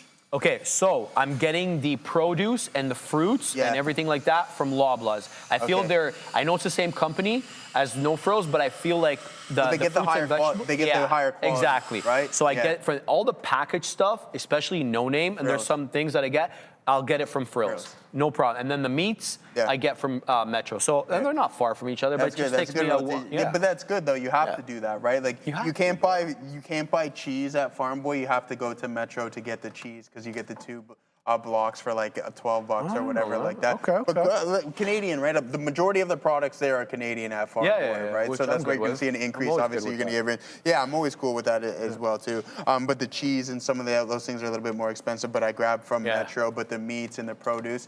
Metro's produce is hot garbage. Really, eh? Hot garbage. I've never bought. From Metro's produce is hot garbage. I grab it from. Loblaws? No, Farm Boy. Gotcha. I used to go to the Loblaws. Literally 10 years ago, before that Farm Boy was just around the corner from me, I used to go to Loblaws all the time on the Queen's Quay. Yeah. That's a big one, too. That's a big one. That's a big one. All right, let's talk about their expansion strategy, Assassino. They want to open, we're talking about Cava, guys, sorry. They want to open 72 new restaurants, and that's going to bring the total to 439. That's what they opened, They opened 72 restaurants in 2025, bringing the total to 439. And for 2026, they want to open a very similar amount, 74 to 76 new locations for Cava in 26. That's pretty aggressive strategy there. Their company's positioning itself, Joey, as a bridge brand in a K-shaped economy. Maybe that's why they're not raising prices aggressively in 26, and they only raised it 1 and change in 25. So they definitely want, to get the more price-conscious consumer on their side. Yeah, absolutely. So I think what is interesting here, Sharif, is that the digital sales, right? Digital sales are relatively, I don't want to call them mixed, or they're definitely not mixed, but they're up 38.9%. So a lot of individuals going to the restaurants using the Uber Eats app, and then full year 2025, you're up 37.9%. Not bad whatsoever. I mean, it's typically the restaurant business a little bit tougher. You're up 94% off of those November lows of late last year. But if you zoom out a little bit, it's taken a substantial hit off of that $174 mark. You're still down 51%. All right, let's move on to the next topic, Tempest AI. This was a good mover in the pre-TEM. Oh, it gave back. It was negative. Okay, it stayed negative. It just got more negative. Down 7 1/3. Q4 revenue did rise 83%, up to $367.5 million, driven really by strength in diagnostics and data platforms, according to the company, with their diagnostics revenue surging 121.5% year over year, and their data and applications only grew 25.1. I say only jokingly because I'm juxtaposing it to diagnostics. Their gross profit reached $237.7 million. That is up 94% year over year on that profitability, reflecting, of course, improving operating leverage. Their net loss, though, did narrow to about $54.2 million, with their adjusted EBITDA about 12.9. I'm not going to go through everything else because it's a company we don't talk about often. Hey, Rob, good to see you. Launch of Page Predict, which is their AI-powered pathology suite spanning 16 cancer types and 123 biomarkers. They're really looking at pumping that one this year, Joey. Anything you can tell us here technically on TEM? Yeah, absolutely. I see Rob was limping there. I'm the only one around these who's allowed to limp around. Rob, hopefully you're okay, obviously. Being highly sarcastic. From a technical standpoint, you're down 48%.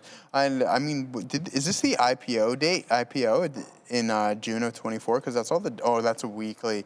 Yeah, so, I mean, it's not looking too good right now in Tempest AI. All right, shout out. Okay, so I just have to cover some of this super chats. Lela, love, cool, easy, free. I love these names, man. Member for 2 months, Sharif. I need to know how he, meaning me, how he identifies stocks like XWEL to find them before they spike off the open. Okay, so good time to do this. This is my scanner.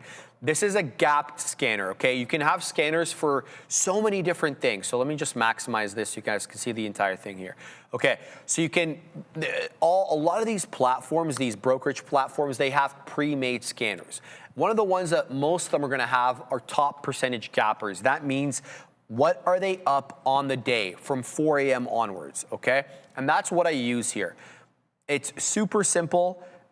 In theory to use. There's a couple of different, filters that I add. So I use the default gap scanner. Then I edit it a little bit.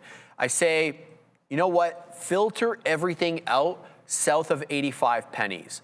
And the reason I put 85 pennies is not because I'm more prone to trading 85 pennies to $1. It's because I want to know about the ones that are on the way to the dollar, because I try to restrict my trading to the dollar. But sometimes, we have to trade ones south of the dollar. And then I also put a volume filter. The volume filter here is really more just to weed out the ones that are doing nothing. I put 251,000 shares as my volume filter, but realistically, it's time dependent and price dependent. One thing you're looking at is you're looking at the time of the day, the price of the stock, right? And the amount of, the time of the day, the price of the stock. Those are the things you're really looking for. And I'm looking for mostly above 1 million shares. Not a hard and fast rule, but I like to filter them out by price and by volume. And then separately here, I have different columns that I'll get to in a second, but we got to go to Adair. She's got news. Keep an eye here on NFLX. Co-CEO of Netflix, Ted Sarandos, set to visit the White House on Thursday to discuss the company's bid for Warner Brothers. NFLX, back to you. For that. So some of the columns that I have here, everyone is going to be different depending on the brokerage platform that you're using or whatever software you're using. But one thing, obviously, the price. You definitely want the price in there. And then I put change percentage. That's essentially what it's up from the closing print at 4 o'clock yesterday. So if it started making moves in the aftermarket yesterday, the percentage up will be reflected today. Then I like to have percentage change since open. That means what is the stock up from 9:30 in the morning, not from 4 a.m., not from 4 p.m. yesterday, but what it did after the bell rang today. And the reason I want to do that is because the ones that made the move in the pre-market, the ones that made the move in the aftermarket but are fading now, I want to weed those out. I want to know the ones that are still strong after that bell rang in the morning. Then the gap percentage as well, that's kind of self-explanatory. Then I have volume, then I have average volume and 5-minute volume. Let me make my case here. So average volume, I keep in there to kind of compare the daily volume, how much is it doing in daily volume relative to what it averages on a 365-day running total. And then the 5-minute volume I keep there because I want to know if it was doing volume now. right? Not in the morning and fading away. Is it live now? Is the volume coming in now? Because that's what I'm trading in the present. So 5-minute volume on there. Then I have shortable. And the reason I keep the shortable there, not that I'm looking to short, but I want to know, is it easy to locate shorts or is it difficult, right? It changes the trade for me. So that's why I have the shortable column in there. And then I have the spread and the range. This one is going to be software specific. So the spread is just telling you exactly what that is. What's the difference between the ask and the bid? And the wider the spread, the more I try to stay away from it. The tighter, the more I'm more inclined to trading. And then last but not least here is the range. This is showing you where the current price is relative to the high and the low on the day. So if the rectangle is all the way to the end, that means we're trading near highs. If it's like this one over here, it's on the way down. I'm talking about exactly BRAI. It's clearly a lot closer to the low. Like, for example, this one over here, ACHC, well off the high and a lot closer to the low. So those are the ones that I keep on my watch or my scanner. You know, every platform is going to be different. Every trader, Joey, as well, is going to be different. Absolutely. Yeah, I mean, it's that time, but we'll do a quick trade review here, guys. Only 3 names on the list here for me today. Circle being the best performer.